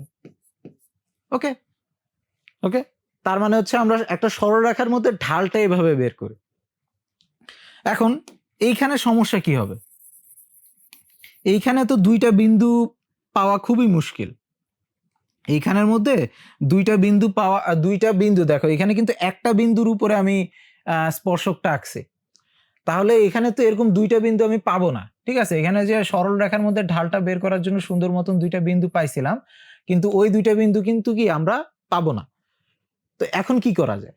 এখন হচ্ছে একটা কাজ করা যায়, সেটা হচ্ছে আমরা এক কাজ করতে পারি, এইখানে এই দুইটা বিন্দু খুবই কাছাকাছি দুইটা বিন্দু নেই, ঠিক আছে, খুবই কাছাকাছি দুইটা বিন্দু নেই, একটা থেকে আরেকটা ডিস্টেন্স খুবই ছোট হবে, খুবই কাছাকাছি দুইটা বিন্দু নেই, তার মানে এইখানের মধ্যে এই যে ডেল্টা এক্সটা এইটা খুবই ছোট হওয়া লাগবে, ঠিক আছে। এক্স অক্ষ বরাবর খুবই কাছাকাছি দুইটা বিন্দু নেওয়া লাগবে আর কি আমাদের। তাহলে হচ্ছে আমরা এই বিন্দুতে কি বের করতে পারবো? এই বিন্দুতে হচ্ছে আমরা এই ঢালটা বের করতে পারবো। তাহলে এই বক্ররেখার জন্য ঢাল বের করার ফর্মুলা এটাই আমি রাখতে পারি যদি এক্স এর ভ্যালুটা খুবই জিরোর কাছাকাছি হয়, এটাকে আমরা ম্যাথমেটিক্যালি লিমিটের মাধ্যমে প্রকাশ করি, ঠিক আছে। এগুলা যদি আগে না দেখে থাকো, একটু ম্যাথে তুমি হচ্ছে ডিফারেন্সিয়েশন হালকা একটু রিক্যাপ করতে পারো। তো এখানের মধ্যে এইটুকু আশা করি আমরা বুঝতে পারছি, ঠিক আছে। তো বেসিক্যালি আমার দুইটা বিন্দু লাগবে, কিন্তু দুইটা বিন্দু তো তোমার হচ্ছে বক্ররেখার মধ্যে দুইটা জায়গায় যদি তুমি এরকম এই একটা বিন্দু নাও, এই একটা বিন্দু নাও x1 y1, কিন্তু এটা তো বক্ররেখা, এখান থেকে তুমি ঠিক ভ্যালুটা পাবা না। তো তোমাকে ঠিক ভ্যালু পাইতে হলে এই দুইটা বিন্দুকে খুবই কাছে থাকতে হবে, ডেল্টা এক্স এর ভ্যালুটা খুবই জিরোর কাছাকাছি হইতে হবে। এইটাকে আমরা কি বলি? এইটাকে আমরা ডিফারেন্সিয়েশন বলি। এটাকে আমাদের ডিডিএক্স অপারেটর দিয়ে দেখানো হয়, d d x operator d d x of y এইভাবে লেখা হয়, ঠিক আছে, ডিডিএক্স অফ ওয়াই। ওকে, তো এটা হচ্ছে বেসিক্যালি আমাদের যে ডিডিএক্স আছে এটা দ্বারা কি বুঝে? এটা দ্বারা বুঝে হচ্ছে এক্স অক্ষ বরাবর এই ওয়াই যে বক্ররেখাটা আছে এটা কতটুকু তোমার খাড়া, ওই ইনফরমেশনটা পাওয়া যায়। যদি এক্স অক্ষ বরাবর না হয় আমি ওয়াই অক্ষ বরাবর বের করতে চাই, তাহলে এখানে নিচে ওয়াই দিতে হবে। যদি জেড অক্ষ বরাবর বের করতে চাই নিচে জেড দিতে হবে। তবে এটা যেহেতু ওয়ান ডিমেনশনাল মানে 2D কার্ভ আমরা আঁকছি, এখানের মধ্যে শুধুমাত্র হচ্ছে এক্সটা দিলেই হবে, অসুবিধা নাই। এখন কয়েকটা জিনিস আমাদের একটু জানতে হবে, সেটা হচ্ছে মনে করো হচ্ছে ডিডিএক্স অফ, এখন ওয়াই যদি ওয়াই সমান যদি cos x হয়,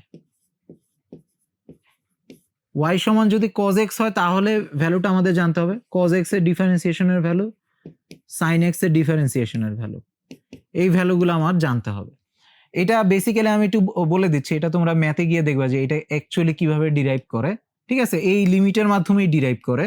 তো এটা হচ্ছে বেসিক্যালি sin x, ঠিক আছে।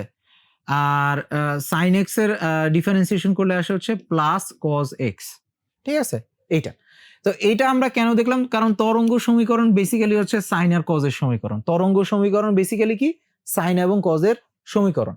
এখন এখানের মধ্যে আরেকটু যদি দেখি, এখানের মধ্যে ডিডিএক্স অফ, আমাকে মনে করো কজ এম এক্স দেওয়া আছে, মানে এক্স এর সাথে একটা সহগ দেওয়া আছে, এক্স এর সাথে সহগ দেওয়া আছে। এক্স এর সাথে যদি সহগ দেওয়া থাকে তাহলে অ্যান্সারটা একটু চেঞ্জ হবে। এক্স এর সাথে সহগ যদি এক না হয় অন্য কোনো ভ্যালু হয় তখন হচ্ছে অ্যান্সারটা হবে minus sine x minus sine m x, মানে কসটা সাইন হবে কিন্তু এক্স এর সাথে যে সহগটা আছে ওইটা সামনে গুণ আকারে থাকবে, এই যে এমটা সামনে গুণ আকারে থাকবে। ঠিক আছে, এমটা সামনে গুণ আকারে থাকবে। ওকে, আবার আমরা যদি d d x of cos mx cos mx plus b করলাম, তাহলে কি চেঞ্জ হবে? দেখো এক্স এর সাথে কি কিছু গুণ আছে? হ্যাঁ, গুণ আছে, তো ওই জিনিসটা সামনে চলে আসবে, সাইন mx প্লাস বি। এখন বি যেটা যোগ আকারে আছে এটা নিয়ে আমাদের টেনশন করার দরকার নাই, শুধু খেয়াল রাখতে হবে এক্স এর সাথে যেটা গুণ আকারে আছে এটা সামনে আনতে হবে, যেটা যোগ আকারে আছে ওইটাকে আমরা ইগনোর করতে পারি। ঠিক আছে, ওইটাকে আমরা কি করতে পারি? ইগনোর করতে পারি। তো এটা হচ্ছে বেসিক্যালি তোমার ডিফারেন্সিয়েশনের উপরে হালকা একটা ক্র্যাশ কোর্স। ঠিক আছে, জাস্ট আমাদের এই ক্লাসের জন্য যতটুকু লাগবে সেইটুকু বুঝলেই হইলো তোমাদের, এটা অত ডিটেলসের জন্য না। তুমি যদি হালকা একটু ঝালাই করে নিতে চাও তাহলে তোমার ডিফারেন্সিয়েশনের প্রথম একটা দুইটা চ্যাপ্টার একটু দেখে নিতে পারো, তাহলে এনাফ। আর একটা ডিফারেন্সিয়েশন একটু দেখতে পারি, সেটা হচ্ছে e to the power x.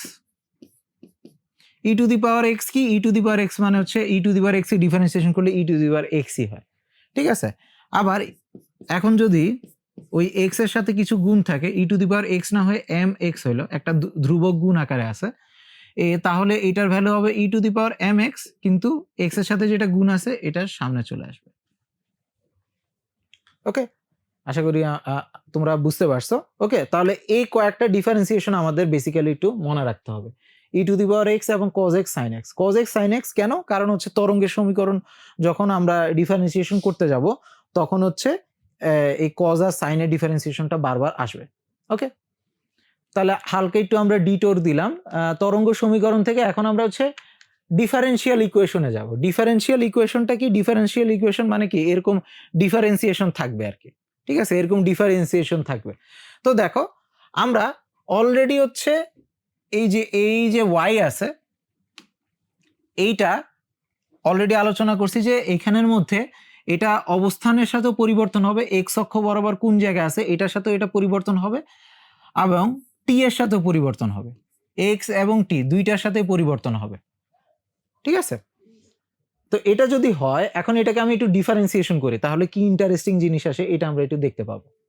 Differentiation আমরা যদি করি, ঠিক আছে, এটাকে আমরা হচ্ছে ডিফারেন্সিয়েশন করি ডিডি, এখানে কিন্তু দুইটা ভ্যারিয়েবল আছে, এই ওয়াইটা হচ্ছে একই সাথে তোমার দুইটা ভ্যারিয়েবলের উপর ডিপেন্ড করতেছে। ওয়াইটা হচ্ছে এক্স এর উপরও নির্ভর করে, টি এর উপরে নির্ভর করে, তার মানে ওয়াইটা হচ্ছে ডি এক্স এবং টি এই দুইটার উপরে নির্ভর করতেছে, এ sine k x minus omega টি। তার মানে এখন কিন্তু দুইটা চলক চলে আসছে, দুইটা চলকের দুইটার সাপেক্ষে একই সাথে তুমি ডিফারেন্সিয়েশন করতে পারবে না। দেখো ডিফারেন্সিয়েশন তুমি করতে পারো হচ্ছে একটা চলকের সাপেক্ষে। ঠিক আছে, একটা চলকের সাপেক্ষে তুমি ডিফারেন্সিয়েশন করতে পারবা, হয় তুমি হচ্ছে এক্স এর সাপেক্ষে অন্তরীকরণ করতে পারবা, না হলে তুমি টি এর সাপেক্ষে অন্তরীকরণ করতে পারবা। ঠিক আছে, তো আমরা যদি এক্স এর সাপেক্ষে করি, এক পাশে এক্স এর সাপেক্ষে করবো, আরেক পাশে টি এর সাপেক্ষে করব।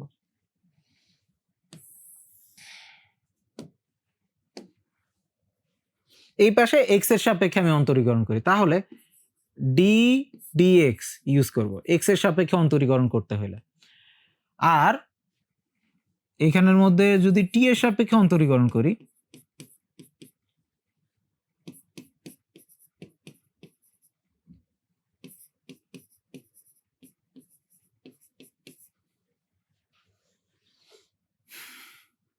টি এর সাপেক্ষে যদি অন্তরীকরণ করি আমরা কি ইউজ করব? D d of t, d d t. Okay, এখন ওয়াইটা বসাই, তাহলে এখানে d d x equal to আমাকে কাকে ডিফারেন্সিয়েশন করতে হবে? এ sine k x minus omega t. ঠিক আছে, এটা যেহেতু ধ্রুবক এটাকে নিয়ে আমাদের টেনশন করা লাগে না ডিফারেন্সিয়েশনে যেটা শুধুমাত্র চলক ওইটাকে নিয়ে টেনশন করতে হয়।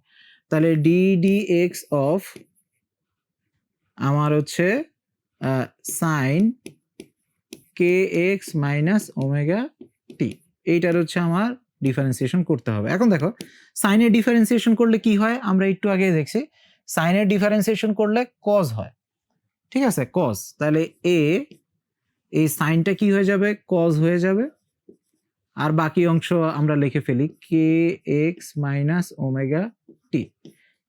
তবে এখানে কার সাপেক্ষে আমরা ডিফারেন্সিয়েশন করতেছি, এক্স এর সাপেক্ষে, এক্স এর সাপেক্ষে আমরা ডিফারেন্সিয়েশন করতেছি। এক্স এর সাপেক্ষে ডিফারেন্সিয়েশন করলে দেখো এই যে এক্স, এক্স এর সাথে কোনো কিছু গুণ আছে, হ্যাঁ গুণ আছে, কে গুণ আছে, তাহলে এখানে কে চলে আসবে, কে সামনে চলে আসবে, ঠিক আছে।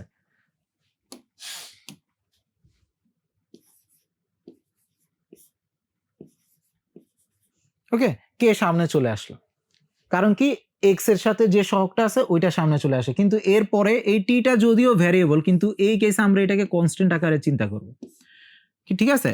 এই কেসে আমরা হচ্ছে যখন দুইটা চলক থাকে, একটা চলকের সাপেক্ষে অন্তরীকরণ করলে আরেকটা চলক হচ্ছে কনস্ট্যান্ট বা ধ্রুবক চিন্তা করতে হয়। তো এটা নিয়ে আমাদের কোনো টেনশন নেই। ওকে ওকে, তাহলে এইটা গেল। এখন যদি আমরা আরেকবার ডিফারেন্সিয়েশন করি, ইন্টারেস্টিং জিনিস হবে, আরেকবার যদি আমরা ডিফারেন্সিয়েশন করি, মানে এইটা, এই সমীকরণকে যদি আরেকবার আমরা ডিডিএক্স করি,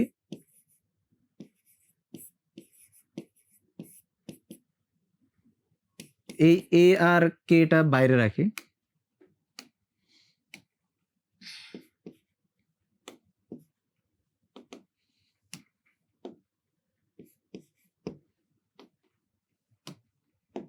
এ আর কেটা আমি বাইরে রাখলাম। এখন হচ্ছে কজের হচ্ছে আমরা ডিফারেন্সিয়েশন করব, তাহলে ডিডিএক্স অফ এখানের মধ্যে আমরা কস k x minus omega t, ঠিক আছে।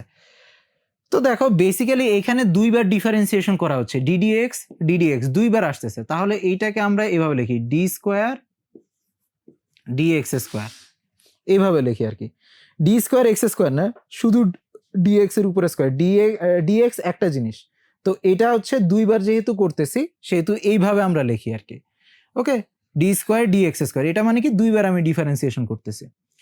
তো দুইবার ডিফারেন্সিয়েশন করলে যে ইন্টারেস্টিং জিনিসটা হবে, এখানে এ আর কেটা লিখি আপাতত এখানে, তারপরে কসকে ডিফারেন্সিয়েশন করলে কি হয়ে যায়, সাইন, তাহলে sign k x minus omega টি, শুধু সাইন না মাইনাস সাইন হয়ে যায়, ঠিক আছে, শুধু সাইন থাকে না, কসটা হচ্ছে মাইনাস সাইন হয়ে যায়। তাহলে মাইনাস সাইন হইলে হইলো, এখন এক্স এর সাথে কি আছে, আবার কে গুণ আছে, এক্স এর সাথে এখনো কে গুণ আছে, তাহলে এই কেটা আবার সামনে চলে আসবে, কেটা আবার যদি সামনে চলে আসে, এইটাকে আমরা বেসিক্যালি কে ইন্টু কে কে কি লিখতে পারি, কে স্কোয়ার লিখতে পারি, কে ইন্টু কে কে কি লিখতে পারি, বেসিক্যালি আমরা কে স্কোয়ার লিখতে পারি। আর এইখানের মধ্যে এটাকে এই পাশে লিখি, আচ্ছা এখানের এটাকে আমরা হচ্ছে এই পাশে লিখি। তাহলে এটা লেখার কারণ কি, দেখো এই যে এইখানের মধ্যে যে জিনিসটা আসলো, দেখো এই জিনিসটা কি, এই প্রথমের এই তরঙ্গের সমীকরণটাই আবার ব্যাক করছে না, তরঙ্গের সমীকরণটাই আবার ব্যাক করছে না, তার মানে এই সাইন ফাংশন যদি আমরা দুইবার ডিফারেন্সিয়েশন করি, আবার দেখো সাইন চলে আসে, কিছু কনস্ট্যান্ট সহকারে আবার সাইনটাই চলে আসতেছে, আগে কিছু কনস্ট্যান্ট আছে কিন্তু সাইনটা আবার ব্যাক করছে। ওকে, তাহলে এখানে আমরা কি লিখতে পারি, d square y by d x square equal to minus k square into এটাকে আবার ওয়াই লিখতে পারি। তার মানে ওয়াই কে যদি আমরা দুইবার ডিফারেন্সিয়েশন করি, কে স্কোয়ার চলে আসে, ঠিক আছে। ওকে, আশা করি তোমরা বুঝতে পারছো। এই যে আমার তরঙ্গ সমীকরণটা আছে, এটার দুইটা ভ্যারিয়েবল, একটা হচ্ছে এক্স আর একটা হচ্ছে টি, অবস্থান এক্স অক্ষ বরাবর অবস্থান, আর একটা হচ্ছে সময়। তাহলে এক্স এর সাপেক্ষে আমি দুইবার অন্তরীকরণ করে দেখলাম যে এই সাইনটা আবার ব্যাক করছে, ঠিক আছে। এই যে এখানে প্রথমে সাইন ছিল, একবার ডিফারেন্সিয়েশন করে এটাকে তোমার হচ্ছে কস পাইলাম আমরা, আরেকবার ডিফারেন্সিয়েশন করলে আমরা এটাকে সাইন পাইলাম। তাহলে সাইন এবং কসের ফান্ডামেন্টাল একটা বৈশিষ্ট্য কি, ইট রিপিটস, ঠিক আছে, এটা দুইবার ডিফারেন্সিয়েশন পরপর তোমার হচ্ছে রিপিট হয়।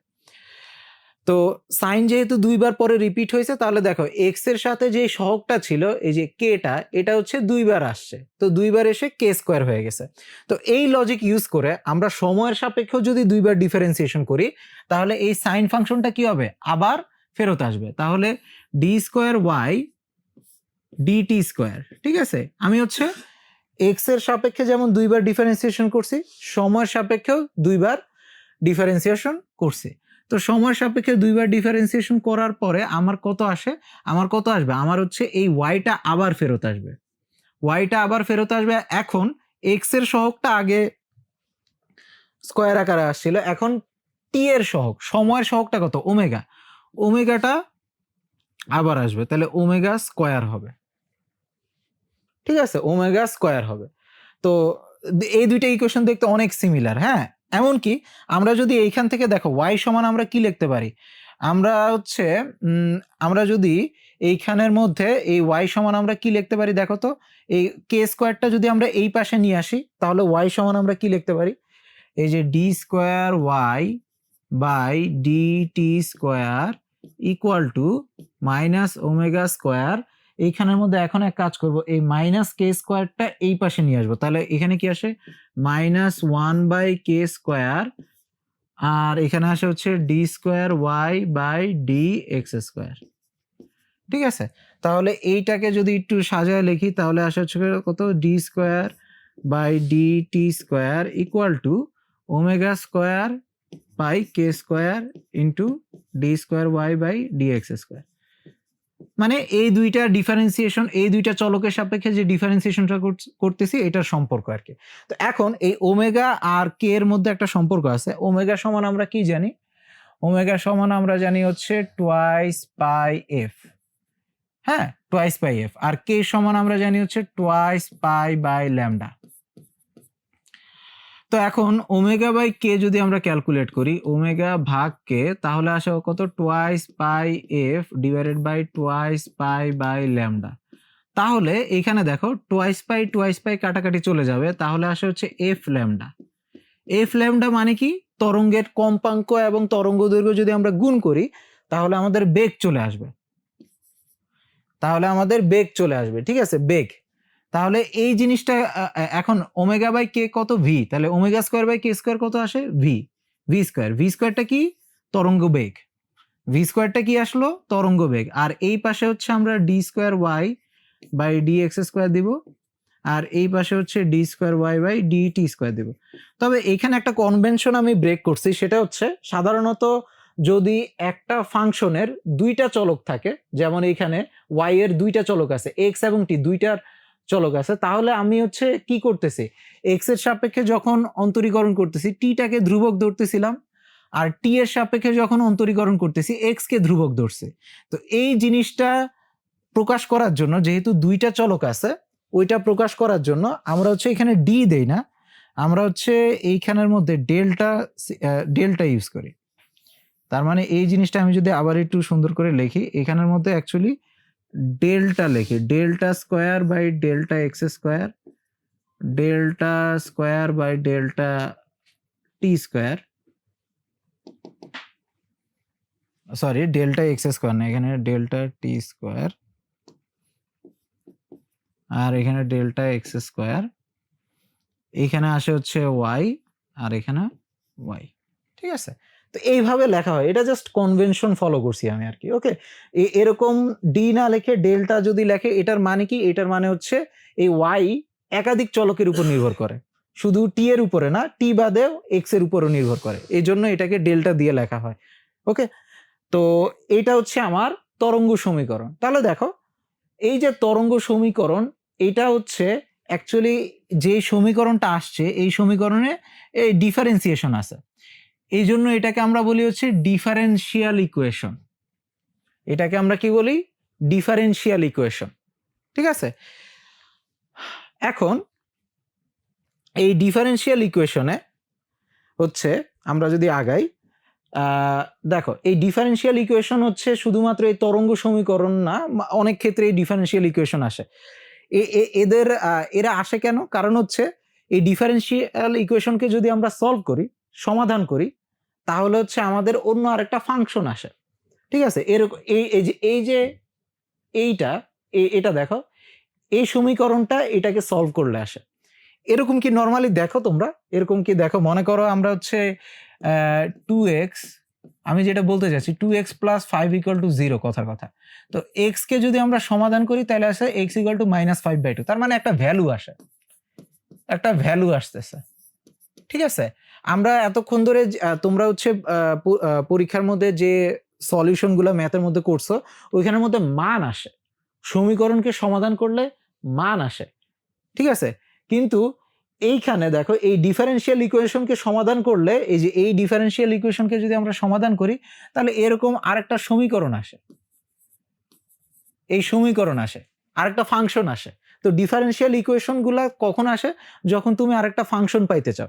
এখন একটা তরঙ্গ একটা তরঙ্গ তুমি হচ্ছে শুধু একটা মান দিয়ে তো এটাকে ব্যাখ্যা করতে পারবে না। কোনো একটা তরঙ্গকে তো একটা মান দিয়ে ব্যাখ্যা করা পসিবল না। তাহলে তরঙ্গ সমীকরণগুলা তোমার হচ্ছে নরমাল এরকম XYZ এর সমীকরণ হবে না, যেগুলা সমাধান করলে তুমি একটা ভ্যালু পাও। এরকম হবে না। তরঙ্গ সমীকরণগুলা কেমন হবে? তরঙ্গ সমীকরণগুলা হচ্ছে একটা কন্টিনিউয়াস তোমার হচ্ছে ফাংশন আউটপুট দেয় এমন একটা সমীকরণ লাগবে। তো এই ডিফারেনশিয়াল ইকুয়েশন গুলা যখন আমরা সলভ করি তখন হচ্ছে এরকম সাইন থিটা কস থিটা কোনো একটা ফাংশন পাই। ঠিক আছে? কোনো ভ্যালু না। মনে করো 5 6 10 12 এরকম কোনো ভ্যালু পাই না, আমরা হচ্ছে একটা ফাংশন পাই। ঠিক আছে? একটা ফাংশন পাই। এই কারণে হচ্ছে যখনই আমরা তরঙ্গ সমীকরণ বলি তরঙ্গ সমীকরণের মধ্যে এরকম ডিফারেন্সিয়েশন থাকে। ওকে? এটা হচ্ছে ডিফারেনশিয়াল ইকুয়েশনের স্পেশালিটি, কারণ এইটাকে সমাধান করলে আমরা হচ্ছে একটা ফাংশন পাই, যেটা দেখে আমরা বুঝতে পারি যে তরঙ্গটা দেখতে আসলে কেমন। ঠিক আছে? ওকে, এখন হচ্ছে আমরা শ্রোডিঞ্জার সমীকরণে যাব। ঠিক আছে? তো আমাদের মোটামুটি হার্ড পার্টটুকু শেষ। আর শ্রোডিঞ্জার সমীকরণটা দেখবা যে এর পরের অংশটা মোটামুটি ইজি। এরপরে হচ্ছে আমরা এখানের মধ্যে এই তরঙ্গের মধ্যে কণা ধর্মটা বসায় দিব, সুন্দর করে দেখবা যে চলে আসতেছে। তো এখন যে তরঙ্গ সমীকরণ আছে, আমরা হচ্ছে প্রথমে সময় নিরপেক্ষটা চিন্তা করতেছি। আচ্ছা, সময় নিরপেক্ষ কেন চিন্তা করতেছি? কারণ আছে। কারণ হচ্ছে সময় নিরপেক্ষটা ইজিয়ার। তো এই যে এটা প্রথমে দেখতেছি। আরেকটা হচ্ছে সময় উপর নির্ভরশীল যেটা আছে ওইটা তোমার হচ্ছে আরেকটু তোমার আইডিয়া, আরেকটু তোমার ম্যাথ ব্যাকগ্রাউন্ড লাগবে ওইটা বুঝতে হলে। ওইটাও আজকে আমরা দেখব। ঠিক আছে? শুধু ডিফারেন্সিয়েশন দিয়ে আমরা হচ্ছে সময় নিরপেক্ষটা বের করতে পারি। এখানে দেখো, এই যে এইখানের মধ্যে এই ইকুয়েশনটা যদি দেখো, এই ইকুয়েশনটার মধ্যে আমরা এই যে ফাংশনটা আছে এই ফাংশনটা সময় নিরপেক্ষ না। এখানে শুধু হচ্ছে আমরা সময়কে কনস্ট্যান্ট আকারে চিন্তা করতেছি, সময়কে কনস্ট্যান্ট আকারে চিন্তা করেই তো এই ইকুয়েশনটা পাইছি, তাই না? আবার সময়ের উপর নির্ভরশীল বলে আমরা এই ইকুয়েশনটা পাইছি। ওকে, তাহলে আমরা এইটা নিয়েই তো কাজ করতে পারি। ঠিক আছে? তরঙ্গ যেহেতু হচ্ছে y equal to a sin kx minus omega t, এখন আমরা সময়টাকে কনস্ট্যান্ট আকারে চিন্তা করলাম। আপাতত সময়টাকে যদি কনস্ট্যান্ট আকারে চিন্তা করি তাহলে ভ্যারিয়েবলটা কি? শুধু x। এখন x এর সাপেক্ষে y কে যদি আমরা ডিফারেন্সিয়েশন করি, ঠিক আছে, y কে যদি আমরা ডিফারেন্সিয়েশন করি x স্কয়ার, ঠিক আছে, ইকুয়াল টু তোমার হচ্ছে মাইনাস কে স্কয়ার ইন্টু ওয়াই, এটা আসে।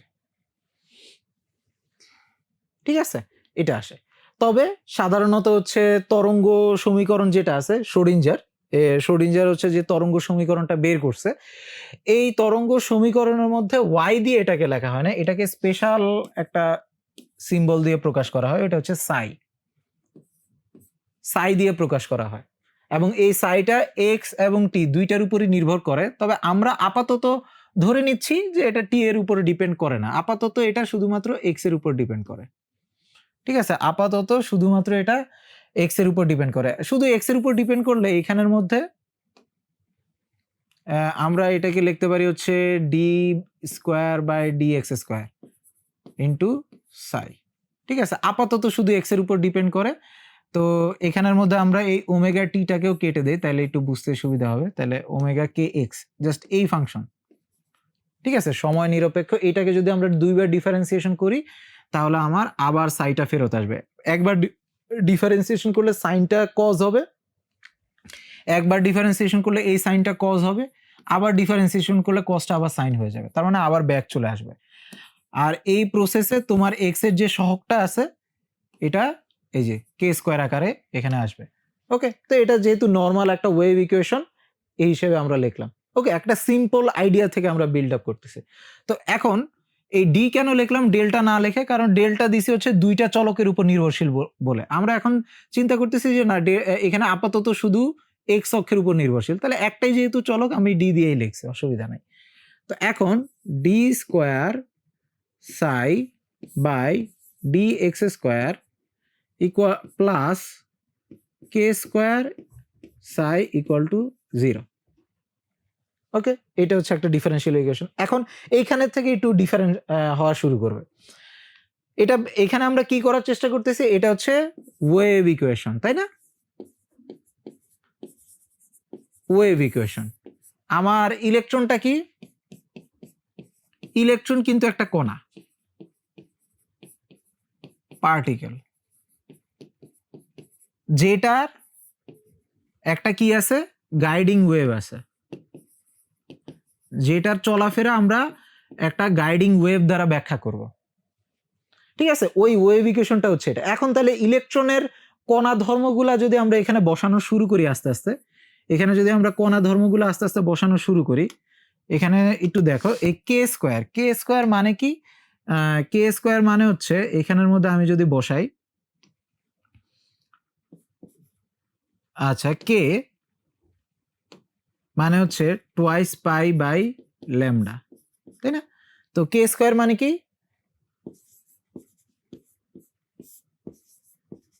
কে স্কোয়ার মানে হচ্ছে twice pi by lambda whole square into psi. আচ্ছা, এটা সমান কত আসবে? এটা সমান আসবে হচ্ছে 4 pi square by lambda square. এখন আমরা ডি ব্রগলি ইউজ করব। এখন আমরা কি ইউজ করব? De Broglie. ডি ব্রগলি দিয়ে এই যে ল্যামডাটা আছে তরঙ্গ বৈশিষ্ট্য, এটাকে কণা বৈশিষ্ট্যে নিয়ে যাব। আমরা ইলেকট্রনের বেসিক্যালি কণা ধর্মগুলা জানি, ওইগুলা দিয়ে আমরা এই তরঙ্গ সমীকরণটা বের করতে যাচ্ছি, ঠিক আছে? তো আমরা তো ইলেকট্রনের তরঙ্গ দৈর্ঘ্য না দিয়ে আমরা হচ্ছে এটার যে মোমেন্টাম আছে, ল্যামডা ইকুয়াল টু কত? ল্যামডা ইকুয়াল টু হচ্ছে এইচ বাই পি বা এম ভি,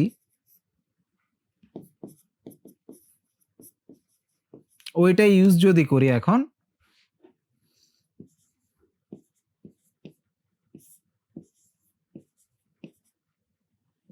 তাহলে কত আসে? এখানের মধ্যে আসে হচ্ছে 4 পাই স্কোয়ার, এই ল্যামডা স্কোয়ার মানে হচ্ছে নিচে এইচ স্কোয়ার আর উপরে এম স্কোয়ার ভি স্কোয়ার বা পি স্কোয়ারও লিখতে পারি, অসুবিধা নেই। H square by p square, এই ল্যামডা স্কোয়ারের জায়গায় h square by p square বসাইলাম ইকুয়াল টু 0। আচ্ছা, এখন এই পি স্কোয়ার আমরা যখন দেখি তখন এটা সমান আমাদের গতিশক্তির একটা আইডিয়া চলে আসা উচিত। এই গতিশক্তি মানে কি? P square by 2m। সুতরাং পি স্কোয়ার মানে কত? 2m ইন্টু গতিশক্তি, ঠিক আছে? তাহলে এই যে এখানে পি স্কোয়ার আমি পাইছি, তাহলে এখানে আমি গতিশক্তিটা বসায় দিই। 4 pi square by H square, এখানে গতিশক্তির ইকুয়েশনটা যদি আমরা বসাই তাহলে এখানে কত আসে? 2m into kinetic energy into psi equal to 0। আমরা কিছুই করি না, আমরা হচ্ছে জাস্ট এই যে এই কেটা আছে, যেটা বেসিক্যালি হচ্ছে তরঙ্গ দৈর্ঘ্য, ওই জায়গায় আমরা কণা ধর্ম, মোমেন্টাম, শক্তি এগুলো আনার চেষ্টা করতেছি, ঠিক আছে? তো এটাকে যদি একটু সাজায় লিখি, এটাকে যদি এই পাশে একটু সাজায় লিখি, এই পাশে যদি একটু সাজায় লিখি, তাহলে এদেরকে বক্স করে রাখি, সাজায় লিখলে আসে হচ্ছে d square psi by d x square, ঠিক আছে? তারপরে 8 পাই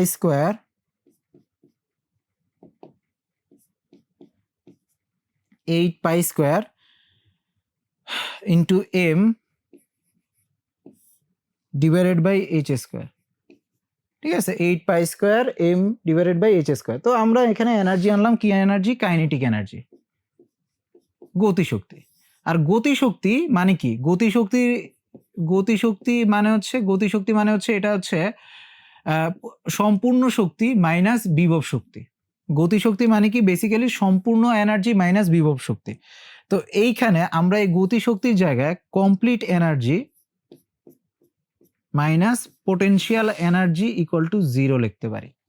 এটাই হচ্ছে বেসিক্যালি তোমার শ্রোডিঞ্জারের সমীকরণ, যেটা তোমাদের বইয়ের মধ্যেও দেওয়া আছে। ঠিক আছে, তার মানে নর্মাল ওয়েভ ইকুয়েশন ফলো করলেই তোমার হচ্ছে এখানে চলে আসে। এই ইকুয়েশনের স্পেশালিটি কি, নর্মাল যে আমার তরঙ্গ সমীকরণ আছে এখানের মধ্যে যে তরঙ্গ ধর্ম ল্যামডা, এটাকে আমরা সাবস্টিটিউট করছি হচ্ছে কণা ধর্ম শক্তি দিয়ে। কণা ধর্ম শক্তি দিয়ে প্রথমে মোমেন্টাম ছিল, ওইটাকে একটু ঘুরে ফিরে আমরা হচ্ছে শক্তিতে নিয়ে আসছি। ঠিক আছে, বেসিক্যালি হচ্ছে এই যে কণা ধর্ম ভর তারপরে শক্তি এগুলাতে নিয়ে আসছে। ঠিক আছে, তার মানে ইলেকট্রনের কণা ধর্মগুলা দিয়ে আমরা একটা তরঙ্গকে ব্যাখ্যা করতেছি। এটাই হচ্ছে শ্রোডিঞ্জার সমীকরণের মানে মেইন উদ্দেশ্য আর কি, মেইন উদ্দেশ্য। ঠিক আছে, ওকে। তো এই সমীকরণটা যদি আমি একটু এই পাশে লিখি,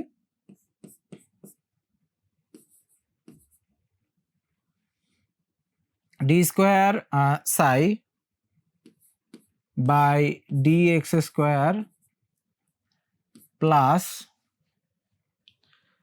8 pi square m divided by H, এখানের মধ্যে আসে E minus V equal to 0। এটাই আর কি বেসিক্যালি, এটা হচ্ছে শ্রোডিঞ্জারের সমীকরণ, সময় নিরপেক্ষ সমীকরণ, সময় নিরপেক্ষ সমীকরণ। তাহলে এখানের মধ্যে আমরা কি, এই যে কণা ধর্ম এম,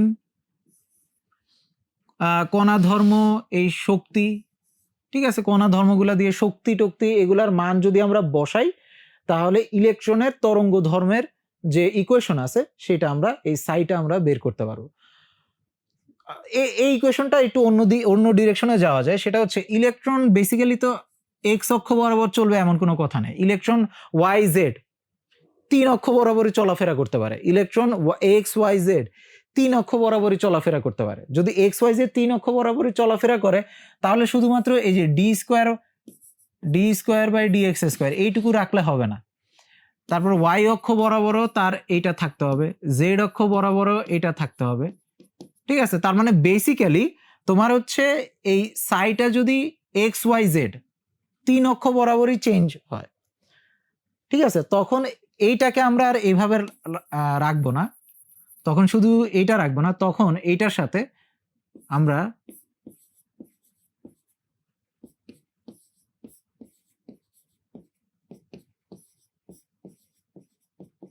ঠিক আছে এক্স ওয়াই জেড 3 অক্ষ বরাবরই আছে, তো এই জন্য আমরা এই সবার সাথে সাই এর ডিফারেন্সিয়েশনটা লাগবে। ঠিক আছে, এখানে শুধু একটা অক্ষ বরাবর দেখানো হয়েছে, এখানে 3টা অক্ষ বরাবরই দেখানো হয়েছে। 3D ওয়েভ আর কি, এটা 3D wave plus 8 pi square m divided by H into E minus V equal to 0।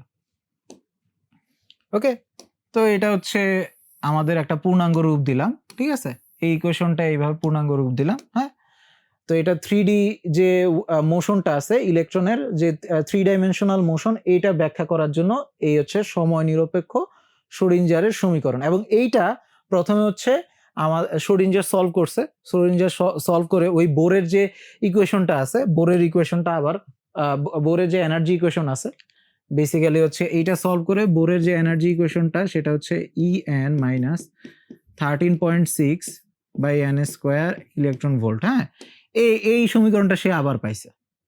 ঠিক আছে, তার মানে তার সমীকরণ সে ঠিক আছে, তার দিক দিয়ে এটা ঠিক আছে, কোনো অসুবিধা নেই। ওকে, এখন এটাকে আরেকটু সাজানো যায়, এটাকে অন্যভাবেও দেখানো যায়। ঠিক আছে, এটা হচ্ছে তোমাদের বইয়ে এভাবে দেওয়া আছে আর কি, এই জন্য আমি এটা লিখছি। এটাকে অন্যভাবেও লেখা যায়, এটাকে অন্য যেভাবে লেখে সেটা হচ্ছে, আমি একটু এই পাশে দেখাই, এটাকে অন্য যেভাবে লেখে সেটা হচ্ছে বেসিক্যালি এইচটা রাখা হয় না। ঠিক আছে, এইচটা রাখা হয় না, এইচ কাট লেখা হয়। এইচ কাট মানে কি, এইচ কাট মানে হচ্ছে এইচ বাই টুয়াইস পাই। তো এইচ কাটের স্কোয়ার মানে কি, H by H square by 4 pi square.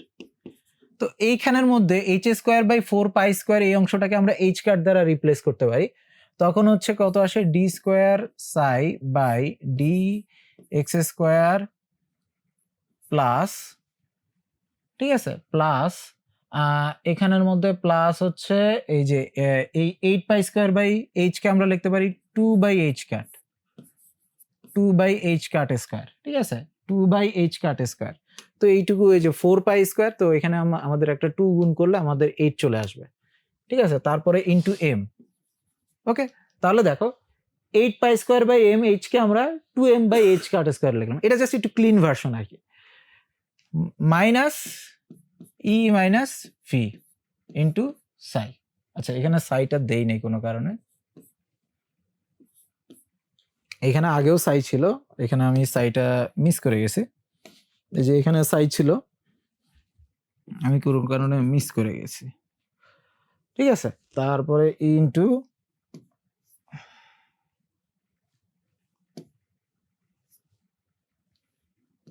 Psi equal to 0। ওকে, এটাকে যদি এখন হচ্ছে একটু অন্যভাবে লেখা যায়, সেটা হচ্ছে সবাইকে H cut square by 2m দ্বারা যদি আমরা গুণ করি, এটা চলে যাবে, তাহলে ই সাই minus V psi equal to 0। এখান থেকে এই এনার্জি ইকুয়েশন আমরা বের করতে পারি। এনার্জি ই সাই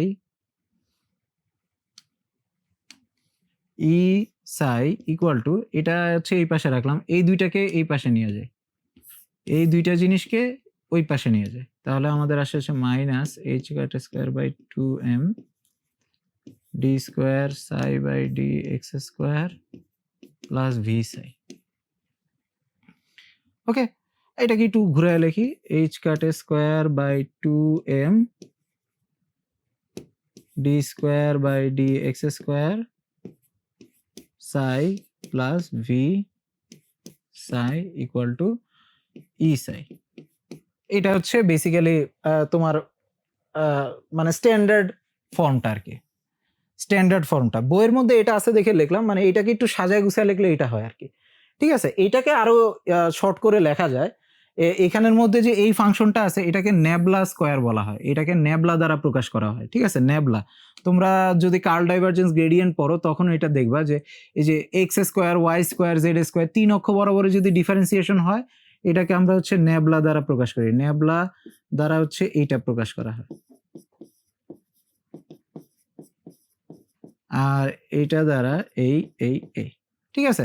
তার মানে এই পুরা জিনিসটাকে আরেকটু শর্টে আমি দেখাইতে পারি, সেটা হচ্ছে এই পুরা জিনিসটাকে just nabla square psi gradient plus 8 pi square m by H into E minus V into psi equal to 0। মানে এটাকে আরেকটু শর্টে দেখানো হলো আর কি, নোটেশনের চেঞ্জ, আর কোনো চেঞ্জ নেই।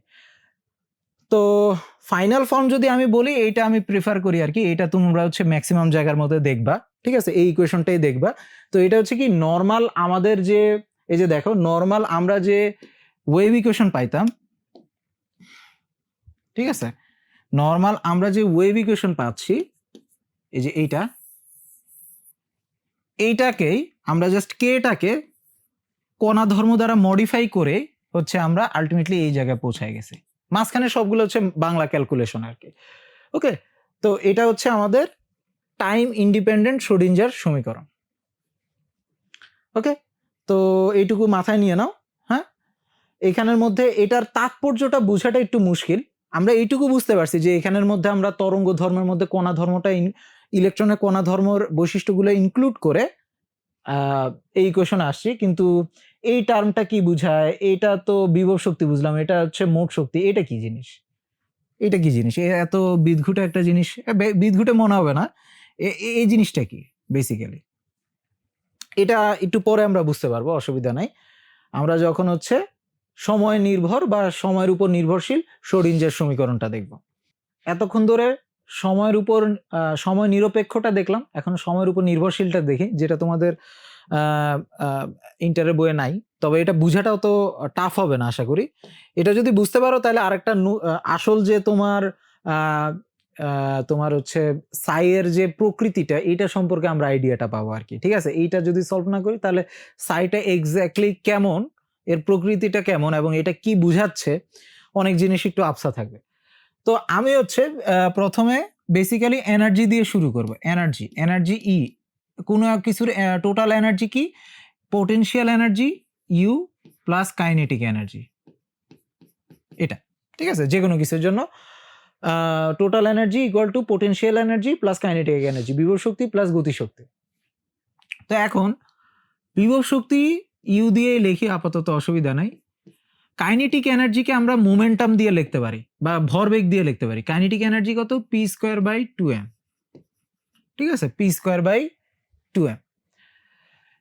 আমরা উল্টা পথে যাচ্ছি, ইলেকট্রনের আগে কণা ধর্মগুলা লেখে তারপরে আমরা তরঙ্গ ধর্মে যাব, ঠিক আছে। তারপরে এখানের মধ্যে এটা হচ্ছে এনার্জি। তো কণা ধর্ম দিয়ে এনার্জি, প্রথমেই বলছি এনার্জি, মোমেন্টাম, ভর, এগুলো আমরা জানি। তো এগুলা দিয়ে আমরা হচ্ছে টোটাল এনার্জিটা বের করতে পারি। এখন যদি তরঙ্গ ধর্মে যাইতে চাই, আমাকে বেসিক্যালি হচ্ছে এই মোমেন্টাম ডি ব্রগলি সমীকরণ অনুসারে আর আইনস্টাইন প্লাঙ্ক সমীকরণ অনুসারে হচ্ছে ইটা চেঞ্জ করতে হবে। তাহলে ইউ প্লাস এখানের মধ্যে পি স্কোয়ার, পি স্কোয়ার মানে কত? পি স্কোয়ার মানে হচ্ছে, আমরা যদি যাই এইখানের মধ্যে দেখো, এই যে পি মানে কত? এইচ কাট কে, আর ই মানে H cut omega, H cut k square by 2m। এটা হচ্ছে কণা ধর্ম থেকে আমরা তরঙ্গ ধর্মে কনভার্ট করলাম। আর এটা সমান কত? এইচ কাট ওমেগা, ঠিক আছে। তাহলে এটাকে আমরা যদি একটু সাজায় লিখি, H cut omega equal to, এখন তরঙ্গ ধর্ম চলে আসছে সুন্দর করে, H cut square k square by 2m। Okay, এখন আমরা যদি তরঙ্গ সমীকরণটা এই জায়গায় নিয়ে আসি, সবাইকে হচ্ছে সাই দ্বারা গুণ করি, সাই এক্স, সাই দ্বারা গুণ করি, ঠিক আছে। সাই হচ্ছে এক্স এবং টি দুইটার উপরে নির্ভর করে।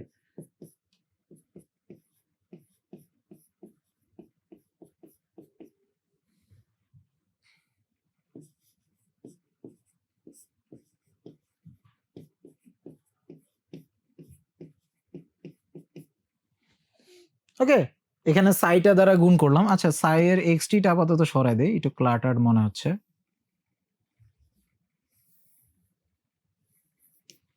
ওকে, তো এইখান থেকে আমরা ডিফারেন্সিয়াল ইকুয়েশনে যাইতে পারি নাকি দেখি। এই জিনিসটা তোমাদের অলরেডি পরিচিত হওয়া উচিত। এই কে স্কোয়ার ওয়াইটা আমরা হচ্ছে অলরেডি দেখে আসছি। কে স্কোয়ার ওয়াইটা এই যে টাইম ইন্ডিপেন্ডেন্টেই দেখে আসছি। কে স্কোয়ার সাইটা এই যে দেখো, কে স্কোয়ার সাই সমান কত? Minus d square psi by d x square, তাই না? তো কে স্কোয়ার সাই মানে আমরা হচ্ছে ডিরেক্ট বসাই দিতে পারি, মাইনাস এই জিনিসটাকে আমরা হচ্ছে দুইবার ডিফারেন্সিয়েশন যদি করি এটা চলে আসে, ঠিক আছে। ওকে, এটা যেহেতু ওয়েভ ইকুয়েশন অনুসারে আমরা হচ্ছে লিখে দিলাম, যেহেতু একটা মনে করো যে কোনো ওয়েভ ইকুয়েশনকে আমরা যদি দুইবার ডিফারেন্সিয়েশন করি তাহলে কি আসে? ওই ওয়েভ ইকুয়েশনটা আবার ব্যাক আসে একটা কনস্ট্যান্ট সহকারে, ঠিক আছে। ওকে, তো এইটুকু হয়ে গেল। এইটাকে আমরা যদি একটু সাজায় পরে লিখতেছি,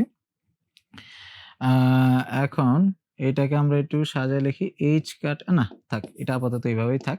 ওকে, এখন এই ওমেগা সাই এইটাকে কি কোনোভাবে ঠিক করা যায় নাকি?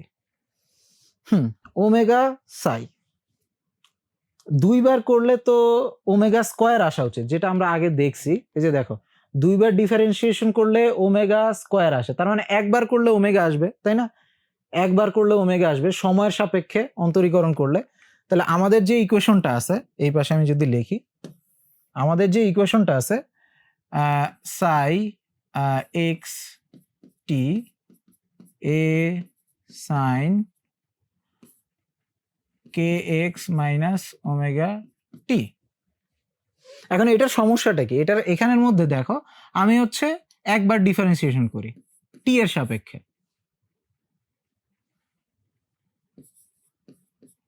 টি এর সাপেক্ষে একবার ডিফারেন্সিয়েশন করি, তাহলে কি হবে? এই যে এখানের মধ্যে যে ওমেগাটা আছে এটা চলে আসবে, তাহলে এখানের মধ্যে minus omega into a cos k x into omega t.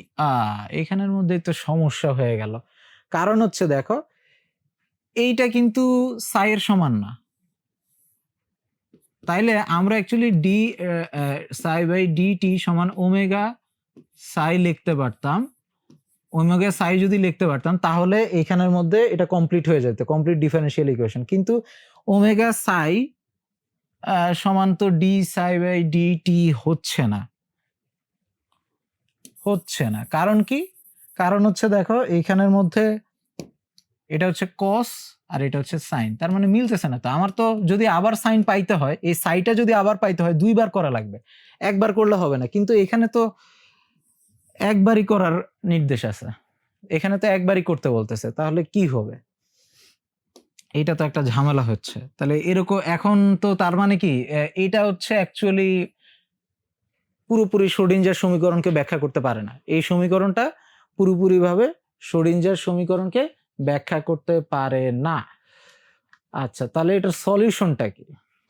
আমরা এখানে এসে আটকে গেলাম, এখানে এসে এই যে ওমেগা সাই এইটাকে হচ্ছে ডিফারেন্সিয়ালের মাধ্যমে প্রকাশ করতে পারতেছি না। তো এখন এইটার সমাধান হচ্ছে অ্যাকচুয়ালি জটিল সংখ্যা। ঠিক আছে, জটিল সংখ্যা দিয়ে আমাদের এটা সলভ করতে হবে। আচ্ছা, জটিল সংখ্যা কি? আমরা হচ্ছে যখন তোমার মনে করো হচ্ছে একটা কোয়াড্রেটিক সমীকরণ সমাধান করি, মনে করো হচ্ছে a x square b x plus c equal to 0, এই সমীকরণটা যখন সমাধান করি এইটার সমাধানের রূপটা হচ্ছে minus b plus minus b square minus 4ac by 2a। ঠিক আছে, এটা তোমাদের আশা করি জানা উচিত। এইখানের মধ্যে একটা জিনিস খেয়াল করবা, এইটার সমাধান হচ্ছে এইটা। ঠিক আছে, যে কোনো সমীকরণের সমাধান হচ্ছে এইখানের মধ্যে। দেখো এই জিনিসটা বি স্কোয়ার মাইনাস 4ac-টা অবশ্যই গ্রেটার দেন 0 হওয়া লাগবে যদি আমাদের কোনো রিয়েল সমাধান পাইতে হয়। যদি লেস দেন 0 হয়ে যায়, বি স্কোয়ার মাইনাস 4ac যদি লেস দেন 0 হয়ে যায়, তাহলে কি হবে? এই রুট ওভারের মধ্যে নেগেটিভ নাম্বার চলে আসবে। রুট ওভারের মধ্যে কি চলে আসবে? Negative number. এখন রুট ওভারের মধ্যে নেগেটিভ নাম্বার আমাদের এতদিন ধরে ইগনোর করতে বলা হয়েছে। ঠিক আছে, এটা ম্যাথমেটিক্যালি মেক সেন্সও করে না, ম্যাথমেটিক্যালি না, রিয়ালিটিতে মেক সেন্সও করে না। আচ্ছা, রুট ওভারের ভিতরে মাইনাস মানেটা কি? আচ্ছা, আমরা যদি গো থ্রু করি, রুট ওভারের মধ্যে মাইনাস সাইনওয়ালা যদি হয়, কথার কথা মনে করো যে এইখানের মধ্যে আমি যদি একটা ইকুয়েশন নেই, একটা মান দিয়ে দেখালে সুবিধা হয়।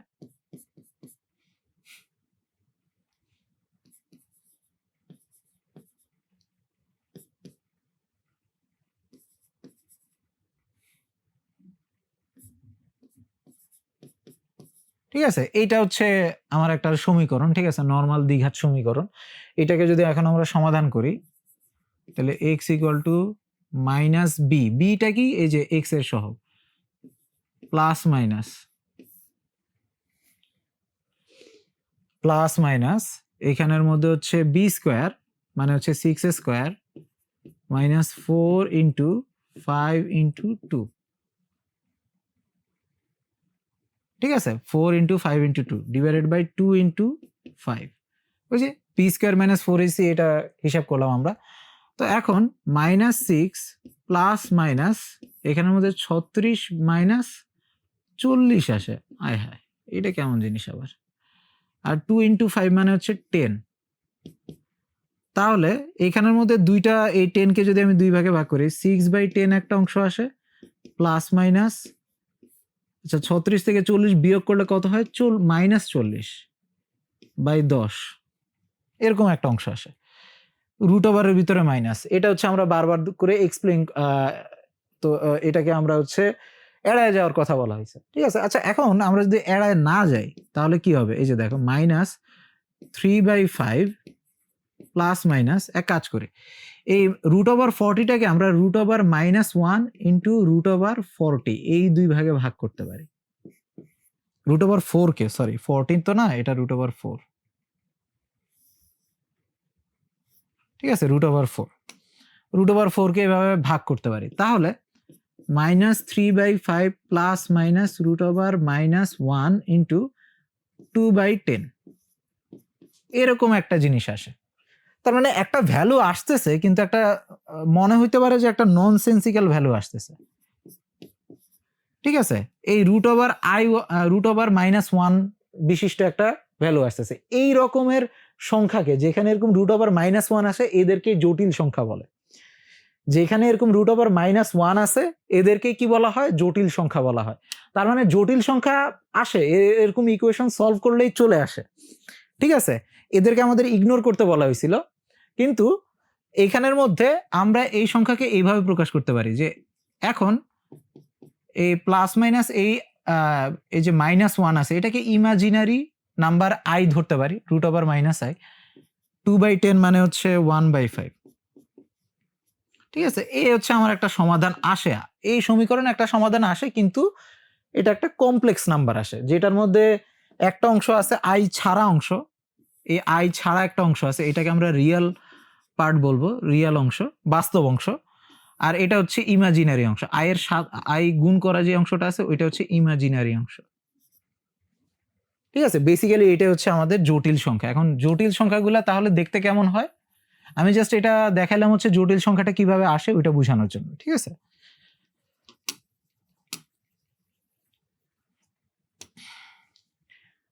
এই আমার জটিল সংখ্যা z, এর মধ্যে দুইটা অংশ থাকবে, একটা থাকবে বাস্তব নরমাল, আরেকটা থাকবে i বিশিষ্ট একটা অংশ।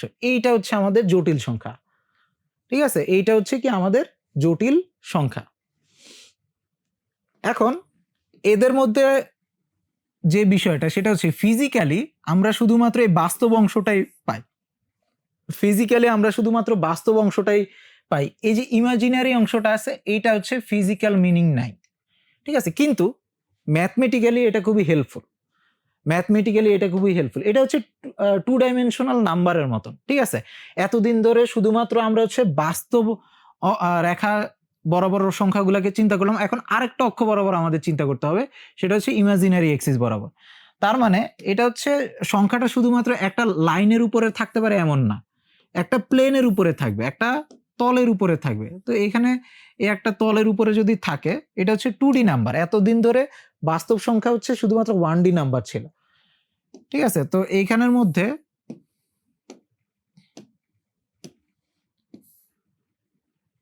তাহলে দেখো, এই যে এখানের যে এইটুকু কি শুধু বাস্তব রেখার উপরে আছে, এইটুকু হচ্ছে এই যে আমাদের বাস্তব অংশ এ, আর এইটুকু অংশ কোথায় আছে? এই যে এইটুকু অংশ,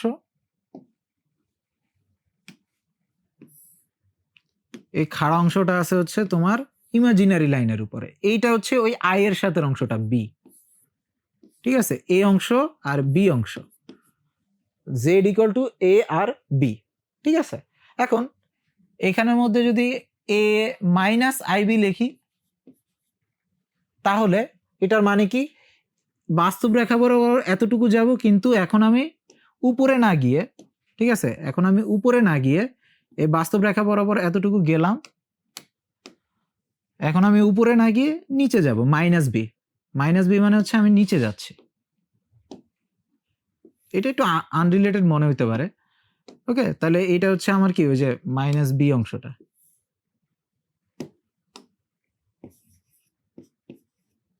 ঠিক আছে? এটা উপরে আছে, এটা নিচে আছে, একই পরিমাণ, এটা একই পরিমাণ উপরে, একই পরিমাণ নিচে। এই দুইটা নাম্বার একে অপরের কনজুগেট বা অনুবন্ধী বলা হয়, একে অপরের কনজুগেট বা অনুবন্ধী বলা হয়, ঠিক আছে? এই দুইটা নাম্বার কনজুগেট বা অনুবন্ধী বলা হয়। এখন এদেরকে যদি আমরা গুণ করি, এদের গুণফল যদি আমি করি, তাহলে একটা ইন্টারেস্টিং জিনিস হয়, a + ib গুণ a - ib, তাহলে a² - b² এর ফর্মুলা, তাহলে a² - ib², তাহলে a², তাহলে z আর z গুণ করতেছি, এটা হচ্ছে z এর মডুলাসের স্কয়ার, এটাকে আমরা এইভাবে লিখতে পারি, ওকে? তো এইখানে আসে কি i² b², এখন i সমান কত? -√1, তাহলে i² সমান কত? -1, তাহলে i² সমান যদি আমরা -1 বসাই, তাহলে আমার কি আসে? এটার মডুলাসের ভ্যালু স্কোয়ার সমান একটা বাস্তব সংখ্যা আসে, একটা বাস্তব সংখ্যা আছে যেটা হচ্ছে একটা রিয়েল ভ্যালু, তার মানে এইটার হচ্ছে একটা রিয়েল সিগনিফিকেন্স আছে। ঠিক আছে, ওকে ওকে, তাহলে এইটার হচ্ছে একটা রিয়েল সিগনিফিকেন্স আছে। তাহলে এতক্ষণ ধরে আমরা কমপ্লেক্স নাম্বারের কথা বললাম, তাই না? এতক্ষণ ধরে আমরা হচ্ছে কমপ্লেক্স নাম্বারের কথা বলতেছি। তো এখন যদি একটা উদাহরণ আমরা দেখি, মনে করো হচ্ছে একটা ফাংশন আছে জেড, আচ্ছা জেড না ওয়াই লিখি, ওয়াই, এটার ইন্টারেস্টিং বিষয় কি, এর জায়গায় আমি দিলাম হচ্ছে কজ এক্স, আর আই এর জায়গায় আমি দিলাম হচ্ছে সাইন এক্স। ঠিক আছে, এই একটা নাম্বার, এটা হচ্ছে আই এর সাথে আমি দিলাম হচ্ছে সাইন এক্স। তো এখন এটাকে আমি একবার ডিফারেন্সিয়েশন করি, আমার উদ্দেশ্য হচ্ছে একবার ডিফারেন্সিয়েশন করে এইটাকে, এই ওয়াইটাকে ব্যাক করানো যায় নাকি, তাই তো? তো একবার ডিফারেন্সিয়েশন যদি করি, কজ এক্স আসবে হচ্ছে মাইনাস সাইন এক্স, আর সাইন এক্স আসবে হচ্ছে কজ এক্স, এইটা আসলো। ওকে, এটা তো মিলে না, এক কাজ করি, দুই পাশে আই দ্বারা গুণ করি।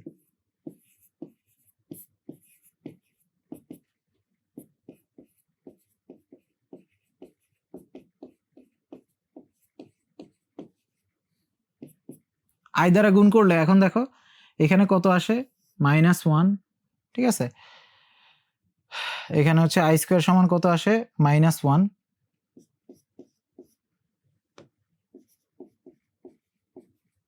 -1 ইন্টু cos x। ওকে, আচ্ছা এটাকে এখানে যদি আমরা -1টা কমন নেই, মাইনাস কমন নিলে হয় আসে হচ্ছে cos x plus i sin x। Okay, cos x plus i sin x মানে কি, y না? তাহলে yটা তো আবার ব্যাক করছে। আচ্ছা, তার মানে এটা একটু ইন্টারেস্টিং। দেখো এখানের মধ্যে আমি ডিফারেন্সিয়েশন করছি একবারই, ঠিক আছে, এখানের মধ্যে আমি এই যে সাইন কস ওয়ালা ফাংশনের ডিফারেন্সিয়েশন করছি একবারই, কিন্তু এটা আবার ব্যাক করছে, একবার ডিফারেন্সিয়েশন করে আই দ্বারা গুণ করে এটা আবার ব্যাক করছে। ঠিক আছে, এটা মাইনাস হবে, আগে একটা মাইনাস হবে। ঠিক আছে, এইটা আবার ব্যাক করছে, তার মানে আমার সলিউশনটা যদি কমপ্লেক্স হয়, ঠিক আছে, এই যে আমার সলিউশনটা যদি একটা কমপ্লেক্স নাম্বার হয়, ওইটাকে একবার ডিফারেন্সিয়েশন করেই হচ্ছে আমরা আবার হচ্ছে এই ওয়াই ফাংশনটা পাইতে পারি। এখন এই জায়গাটার মধ্যে তো এটাই বলতেছে, একবার ডিফারেন্সিয়েশন করেই এখানের মধ্যে সাইনটা আবার ফেরত আনতে হবে, এটা কমপ্লেক্স নাম্বার না হলে পসিবল না। এটার জন্যই তোমাদের বুঝানোর চেষ্টা করতেছিলাম যে এখানের মধ্যে আমাদের যে টাইম ডিপেন্ডেন্ট ইকুয়েশনটা আছে এখানের মধ্যে, এই যে এনার্জি যখন আমরা বের করতে যাই তখন হচ্ছে এই যে ডিফারেন্সিয়ালটা বসাইতে গেলে আমাকে এখন কমপ্লেক্স নাম্বার আনতে হবে। তার মানে সাইটা আসলে কি একটা জটিল সংখ্যা, সাইটা কি একটা জটিল সংখ্যা, আমরা বুঝতে পারছি জটিল সংখ্যা হইলেই শুধুমাত্র এইখানের মধ্যে একটা ডিফারেন্সিয়াল আমরা বসাইতে পারি।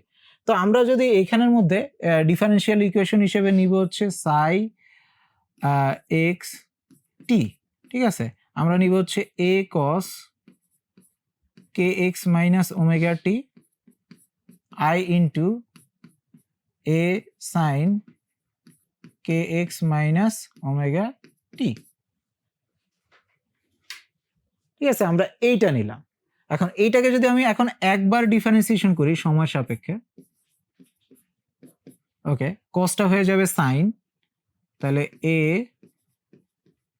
সাইন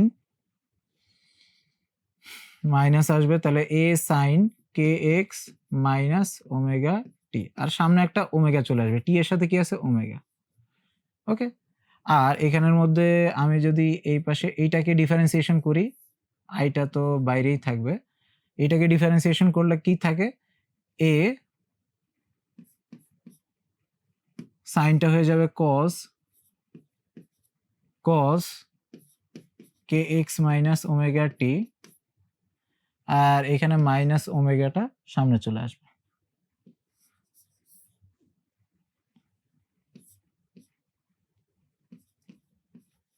ওকে, তাহলে এইখানের মধ্যে যেহেতু সময় সাপেক্ষে একবার অন্তরীকরণ করছি, ওমেগাটা একবার আসছে। আচ্ছা, ওমেগাটা আমি যদি কমন নেই কি আসে, এ ওমেগাটা কমন নিলে আমাদের আসে এ সাইন, আচ্ছা a sine k x minus omega t minus i into a cos k x minus omega t. এটা মিলে নাই, তবে আমাদের কাছে এখন যেহেতু কমপ্লেক্স সলিউশন একটা ট্রিক আছে, উভয় পাশে আই দ্বারা আমরা গুণ করি। আই দ্বারা যদি আমরা গুণ করি দুই পাশে, এখানে একটা আই দ্বারা গুণ করলাম, এখানে হচ্ছে আমার কি আসবে আই দ্বারা গুণ করব, তাহলে এখানে একটা আই চলে আসবে আমার, আর এখানে আইটা আই স্কোয়ার হয়ে যাবে। তাহলে এটা কি হয়ে যাবে ওমেগা ইন্টু এই আইটা পরে লিখি, আই স্কোয়ার মানে কি -1 মাইনাস আই স্কোয়ার মানে হচ্ছে জাস্ট পজিটিভ এ হবে, এই জিনিসটা চলে আসবে। দেখো মাইনাস আই স্কোয়ার মানে হচ্ছে জাস্ট 1, মাইনাস আই স্কোয়ার মানে কি 1, আই স্কোয়ার মানে -1, তার মানে মাইনাস আই স্কোয়ার মানে কি জাস্ট 1। তো a cos k x minus omega t plus i into a sine k x minus omega t. Okay good. এখন আমরা হচ্ছে তাহলে ওমেগা সমান এই জিনিসটা দেখো আবার রিপিট হয়েছে, সাইটা আবার রিপিট হয়েছে, তাহলে ওমেগা সাই, তাহলে ওমেগা সাই সমান আলটিমেটলি আমরা কত বাইর করলাম ডি সাই বাই ডিটি। এটাই হচ্ছে টাইম ইন্ডিপেন্ডেন্ট ইকুয়েশনের মেইন ক্রাক্স আর কি।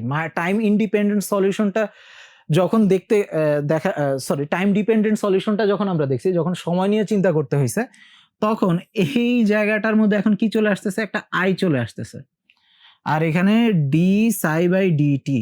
ওকে, এই এইচ কার্ড তো আগে থেকে আছে, আই এই ওমেগা সাই এর জায়গায় আসবে কি ডি সাই বাই ডিটি। ওকে, এটা হচ্ছে শুধু তোমার কাছে খটকা লাগতেছে এমন না, এটা শরিঞ্জারের কাছে খটকা লাগছে।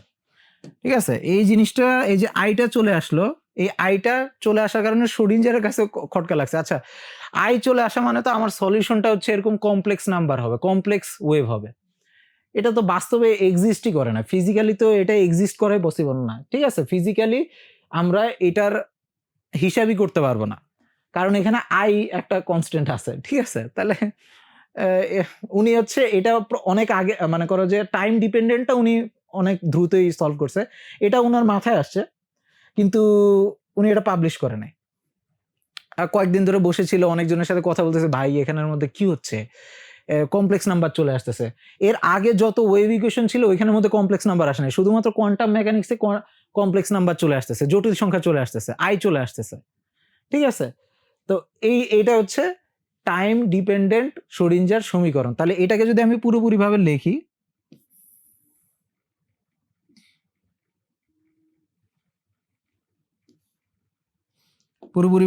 দেখো এখানে আমি প্রথমে আইটা লিখি, ঠিক আছে, তারপরে H cut d psi by d t লিখলাম। তারপরে হচ্ছে এইটাকে আমি লিখি H cut square by 2m d square psi by d x square plus তোমার হচ্ছে ভি, আচ্ছা এটাকে ভি লিখি, ভি সাই। এটা হচ্ছে কমপ্লিট তোমার শোরিঞ্জারের সমীকরণ। এখানে আমার ডেল দেওয়া দরকার ছিল। ঠিক আছে, যেহেতু দুইটার এই সমীকরণ চেঞ্জ হচ্ছে, তাহলে এখানে del psi by del t del square psi by del x square. ঠিক আছে, এটা হচ্ছে শোরিঞ্জারের সমীকরণ, মানে ফাইনালি এটা আসছে। এখানের মধ্যে এই অংশটা কি বুঝায় আমরা দেখো উপরে গেলে এখন বুঝতে পারবো, এটা আমাদের এখন আর ভয় হবে না। দেখো এই জিনিসটা হচ্ছে আলটিমেটলি এনার্জি বাইর করতেছে। এখানের মধ্যে এই যে ডিফারেন্সিয়াল অংশটা আছে আই সহকারে, এটা অ্যাকচুয়ালি কি বাইর করতেছে, এনার্জি বাইর করতেছে। এই ভিটা তো ভি আছে, ভিটা হচ্ছে আমাদের আলাদা করে ক্যালকুলেট করতে হবে, আর এই জিনিসটা আমাদের হচ্ছে কি বাইর করতেছে, দেখো গতিশক্তি বের করতেছে, গতিশক্তি বের করতেছে। তারপরে ফান্ডামেন্টালি জাস্ট আমার যে শোরিঞ্জার সমীকরণ আছে, এটা কি জাস্ট মোট শক্তি ইকুয়াল টু বিভব শক্তি প্লাস গতিশক্তি, মোট শক্তি ইকুয়াল টু বিভব শক্তি প্লাস গতিশক্তি, এই আর কিছু না। কিন্তু এটা ওয়েভ মেকানিক্স দিয়ে আমরা এটা ব্যাখ্যা করছি, ঠিক আছে? ইলেকট্রনের এই যে ওয়েভ মেকানিক্স দিয়ে আমরা এটা ব্যাখ্যা করছি। এখন একটু আমরা যদি এই সমীকরণটা একটু আবার লিখি, ঠিক আছে? এই যে এই সমীকরণটা এই পাশে একটু লিখি, বারবার লিখি, এই এইচ কাট ডেল দিয়ে লিখি, del psi by del t একবার differentiation equal to minus H cut square by 2m, এটা হচ্ছে গতিশক্তি বোঝাচ্ছে, ঠিক আছে? গতিশক্তির থেকে এই টার্মটা আসছে আর কি, del square psi by del x square plus কত আসে, potential energy V psi. Okay, এটাকে আরেকটু তোমার হচ্ছে আমরা সুন্দর করে লিখতে পারি। এইখানের মধ্যে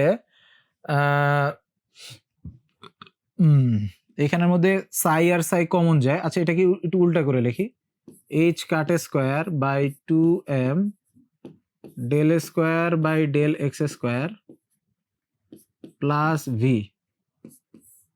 এই পুরোটার সাথে একটা সাই আছে, মানে এই যে এখান থেকে সাইটা কমন নিয়ে লিখলাম আর কি, এই অপারেটরটা আলাদা করে লিখলাম, তারপর i H cut del by del t into psi, ঠিক আছে?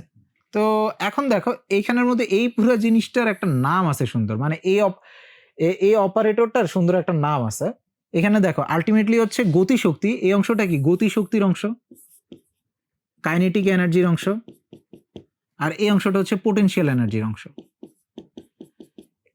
তার মানে এই যে অপারেটরটা আছে, এই অপারেটরটা এই সাই এর গতিশক্তি প্লাস বিভব শক্তি বের করে, ঠিক আছে? এই অপারেটর মানে এই পুরো অংশটা যদি সাই এর উপরে দেওয়া হয় তাহলে সেটা গতিশক্তি প্লাস বিভব শক্তি বের করে, ঠিক আছে? গতিশক্তি প্লাস বিভব শক্তি বের করে। এই জিনিসটার নাম হচ্ছে হ্যামিল্টনিয়ান। তবে এটা নিয়ে অত টেনশন করো না, এই পুরা জিনিসটাকে গতিশক্তি প্লাস বিভব শক্তি, এই পুরো অপারেটরটাকে একসাথে জাস্ট এইচ আকারে লেখা হয়, এইচ। এই পুরা জিনিসটাকে আমরা একসাথে চিন্তা করবো, এইচ দিয়ে লেখা হয়, এইচ, তারপরে হচ্ছে সাই ইকুয়াল টু, এইখানের মধ্যেও দেখো এই পুরা জিনিসটা আলটিমেটলি কি করতেছে, এটা মোট শক্তি বের করতেছে, তাই না?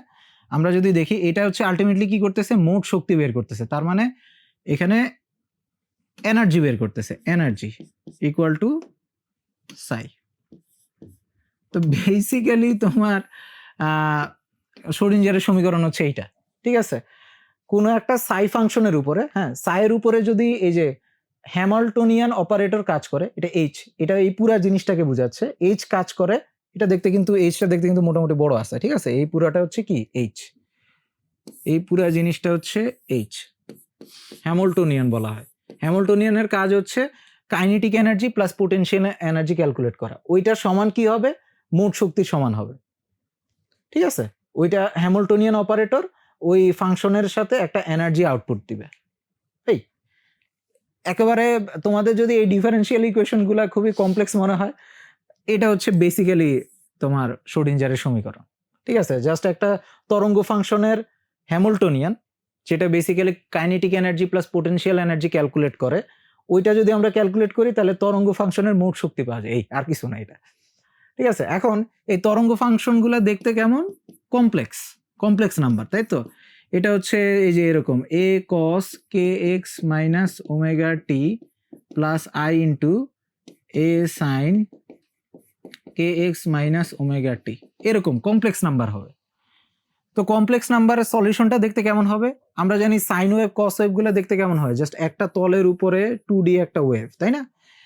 এখন এটা দেখতে হচ্ছে কমপ্লেক্স নাম্বারে দেখতে হচ্ছে এরকম হবে, একটা স্পাইরাল হবে, জাস্ট এরকম ঘুরে ঘুরে আসবে, ঘুরে ঘুরে সামনে আসবে, ঠিক আছে? এরকম একটা স্পাইরাল হবে, সুন্দর এরকম একটা স্পাইরাল হবে, দেখতে অনেকটা এই যে এইভাবে ঘুরে ঘুরে ঘুরে সামনে আসবে। এই ছবিটা আশা করি হালকা একটু ক্লিয়ার হয়েছে, এটা দেখতে অনেকটা এরকম হবে, ঠিক আছে? এরকম সোজা সামনে এক ডিরেকশনে উপরে না গিয়ে দুই ডিরেকশনে সে এভাবে ঘুরে ঘুরে ঘুরে ঘুরে সামনে আগাবে, ঠিক আছে? তো এটা হচ্ছে বেসিক্যালি কমপ্লেক্স ওয়েভের, এটা দেখতে অনেকটা এরকম আর কি, ঠিক আছে? দেখতে অনেকটা এরকম, তবে এখানে যেহেতু কমপ্লেক্স নাম্বার, কমপ্লেক্স সলিউশন, সেহেতু এটা আমরা বাস্তবে দেখতে পারবো না কখনো, বাস্তবে আমরা এটা কখনো দেখতে পারবো না।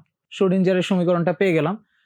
তো শ্রোডিঞ্জারের সমীকরণ সবচেয়ে বেসিক ফর্ম কি, সাই মানে ওয়েভ ফাংশনের উপরে আমরা যদি হ্যামিল্টনিয়ান ইউজ করি, যেটা বেসিক্যালি ওয়েভ ফাংশনের kinetic energy plus potential energy বের করে, আমরা ওয়েভ ফাংশনের টোটাল এনার্জি পাবো। এটাই হচ্ছে আমার শ্রোডিঞ্জারের সমীকরণ। ঠিক আছে, এটাই হচ্ছে আমার শ্রোডিঞ্জারের সমীকরণ। তবে এখানের মধ্যে এইচ আর ই এর মধ্যে ডিফারেন্সিয়াল টার্ম আছে। এটা হচ্ছে প্রথম অংশ। আর এর পরের ক্লাসে আমরা মূলত হচ্ছে এইটা কিভাবে ইন্টারপ্রেট করব সেইটাতে যাব। ঠিক আছে, এতক্ষণ ধরে আমরা যত আলোচনা করলাম, এখানের মধ্যে একটা জিনিস পাইলাম যে সাই হচ্ছে কি একটা কমপ্লেক্স নাম্বার।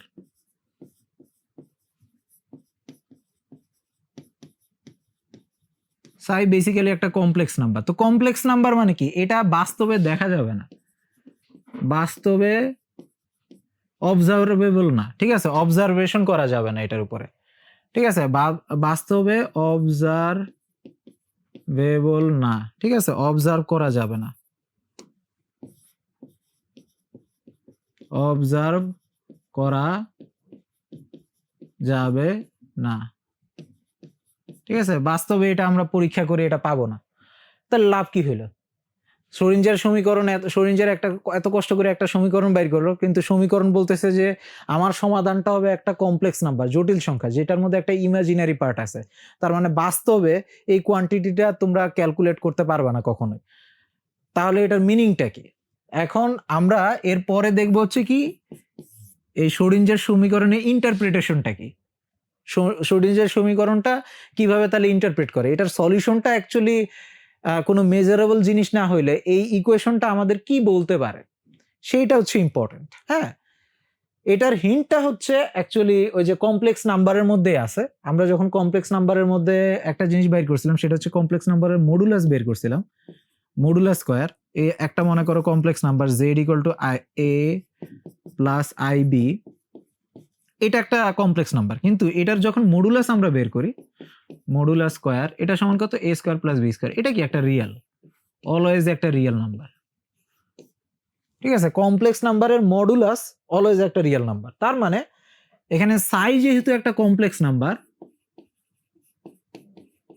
কমপ্লেক্স ফাংশন আর কি, বেসিক্যালি নাম্বার না, কমপ্লেক্স ফাংশন। তার মানে মডুলাস অফ সাই স্কয়ার, যেটা হচ্ছে সাই into Sai star, modulus of Sai square, তার মানে কি কোনো একটা রিয়েল জিনিস, এটা আমরা ক্যালকুলেট করতে পারি। এটা যেহেতু একটা রিয়েল নাম্বার, এটাকে আমরা ক্যালকুলেট করতে পারি। তাহলে এটার মিনিংটা কি? ঠিক আছে, এটার মিনিংটা কি?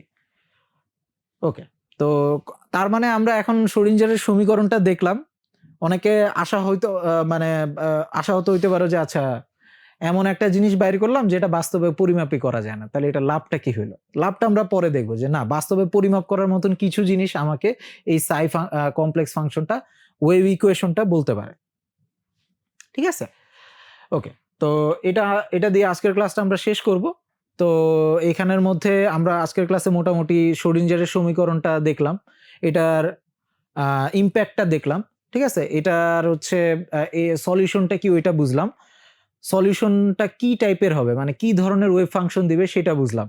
তো এর পরের ক্লাসে আমরা এটার একটু ইন্টারপ্রিটেশন দেখবো আর কি। ঠিক আছে, মানে শ্রোডিঞ্জার ইকুয়েশন দেখলে তো হবে না, এটা যে সলিউশনটা দিছে এটা দিয়ে তো খাওয়ায় না, মাথা দেয়, কিছু একটা করতে হবে, ওইটা আমরা পরের বার দেখবো। ঠিক আছে, তো সবাইকে এতক্ষণ ধরে ক্লাসটা দেখার জন্য ধন্যবাদ। আশা করি পরের ক্লাসে সবাই আমার সাথে জয়েন করবে।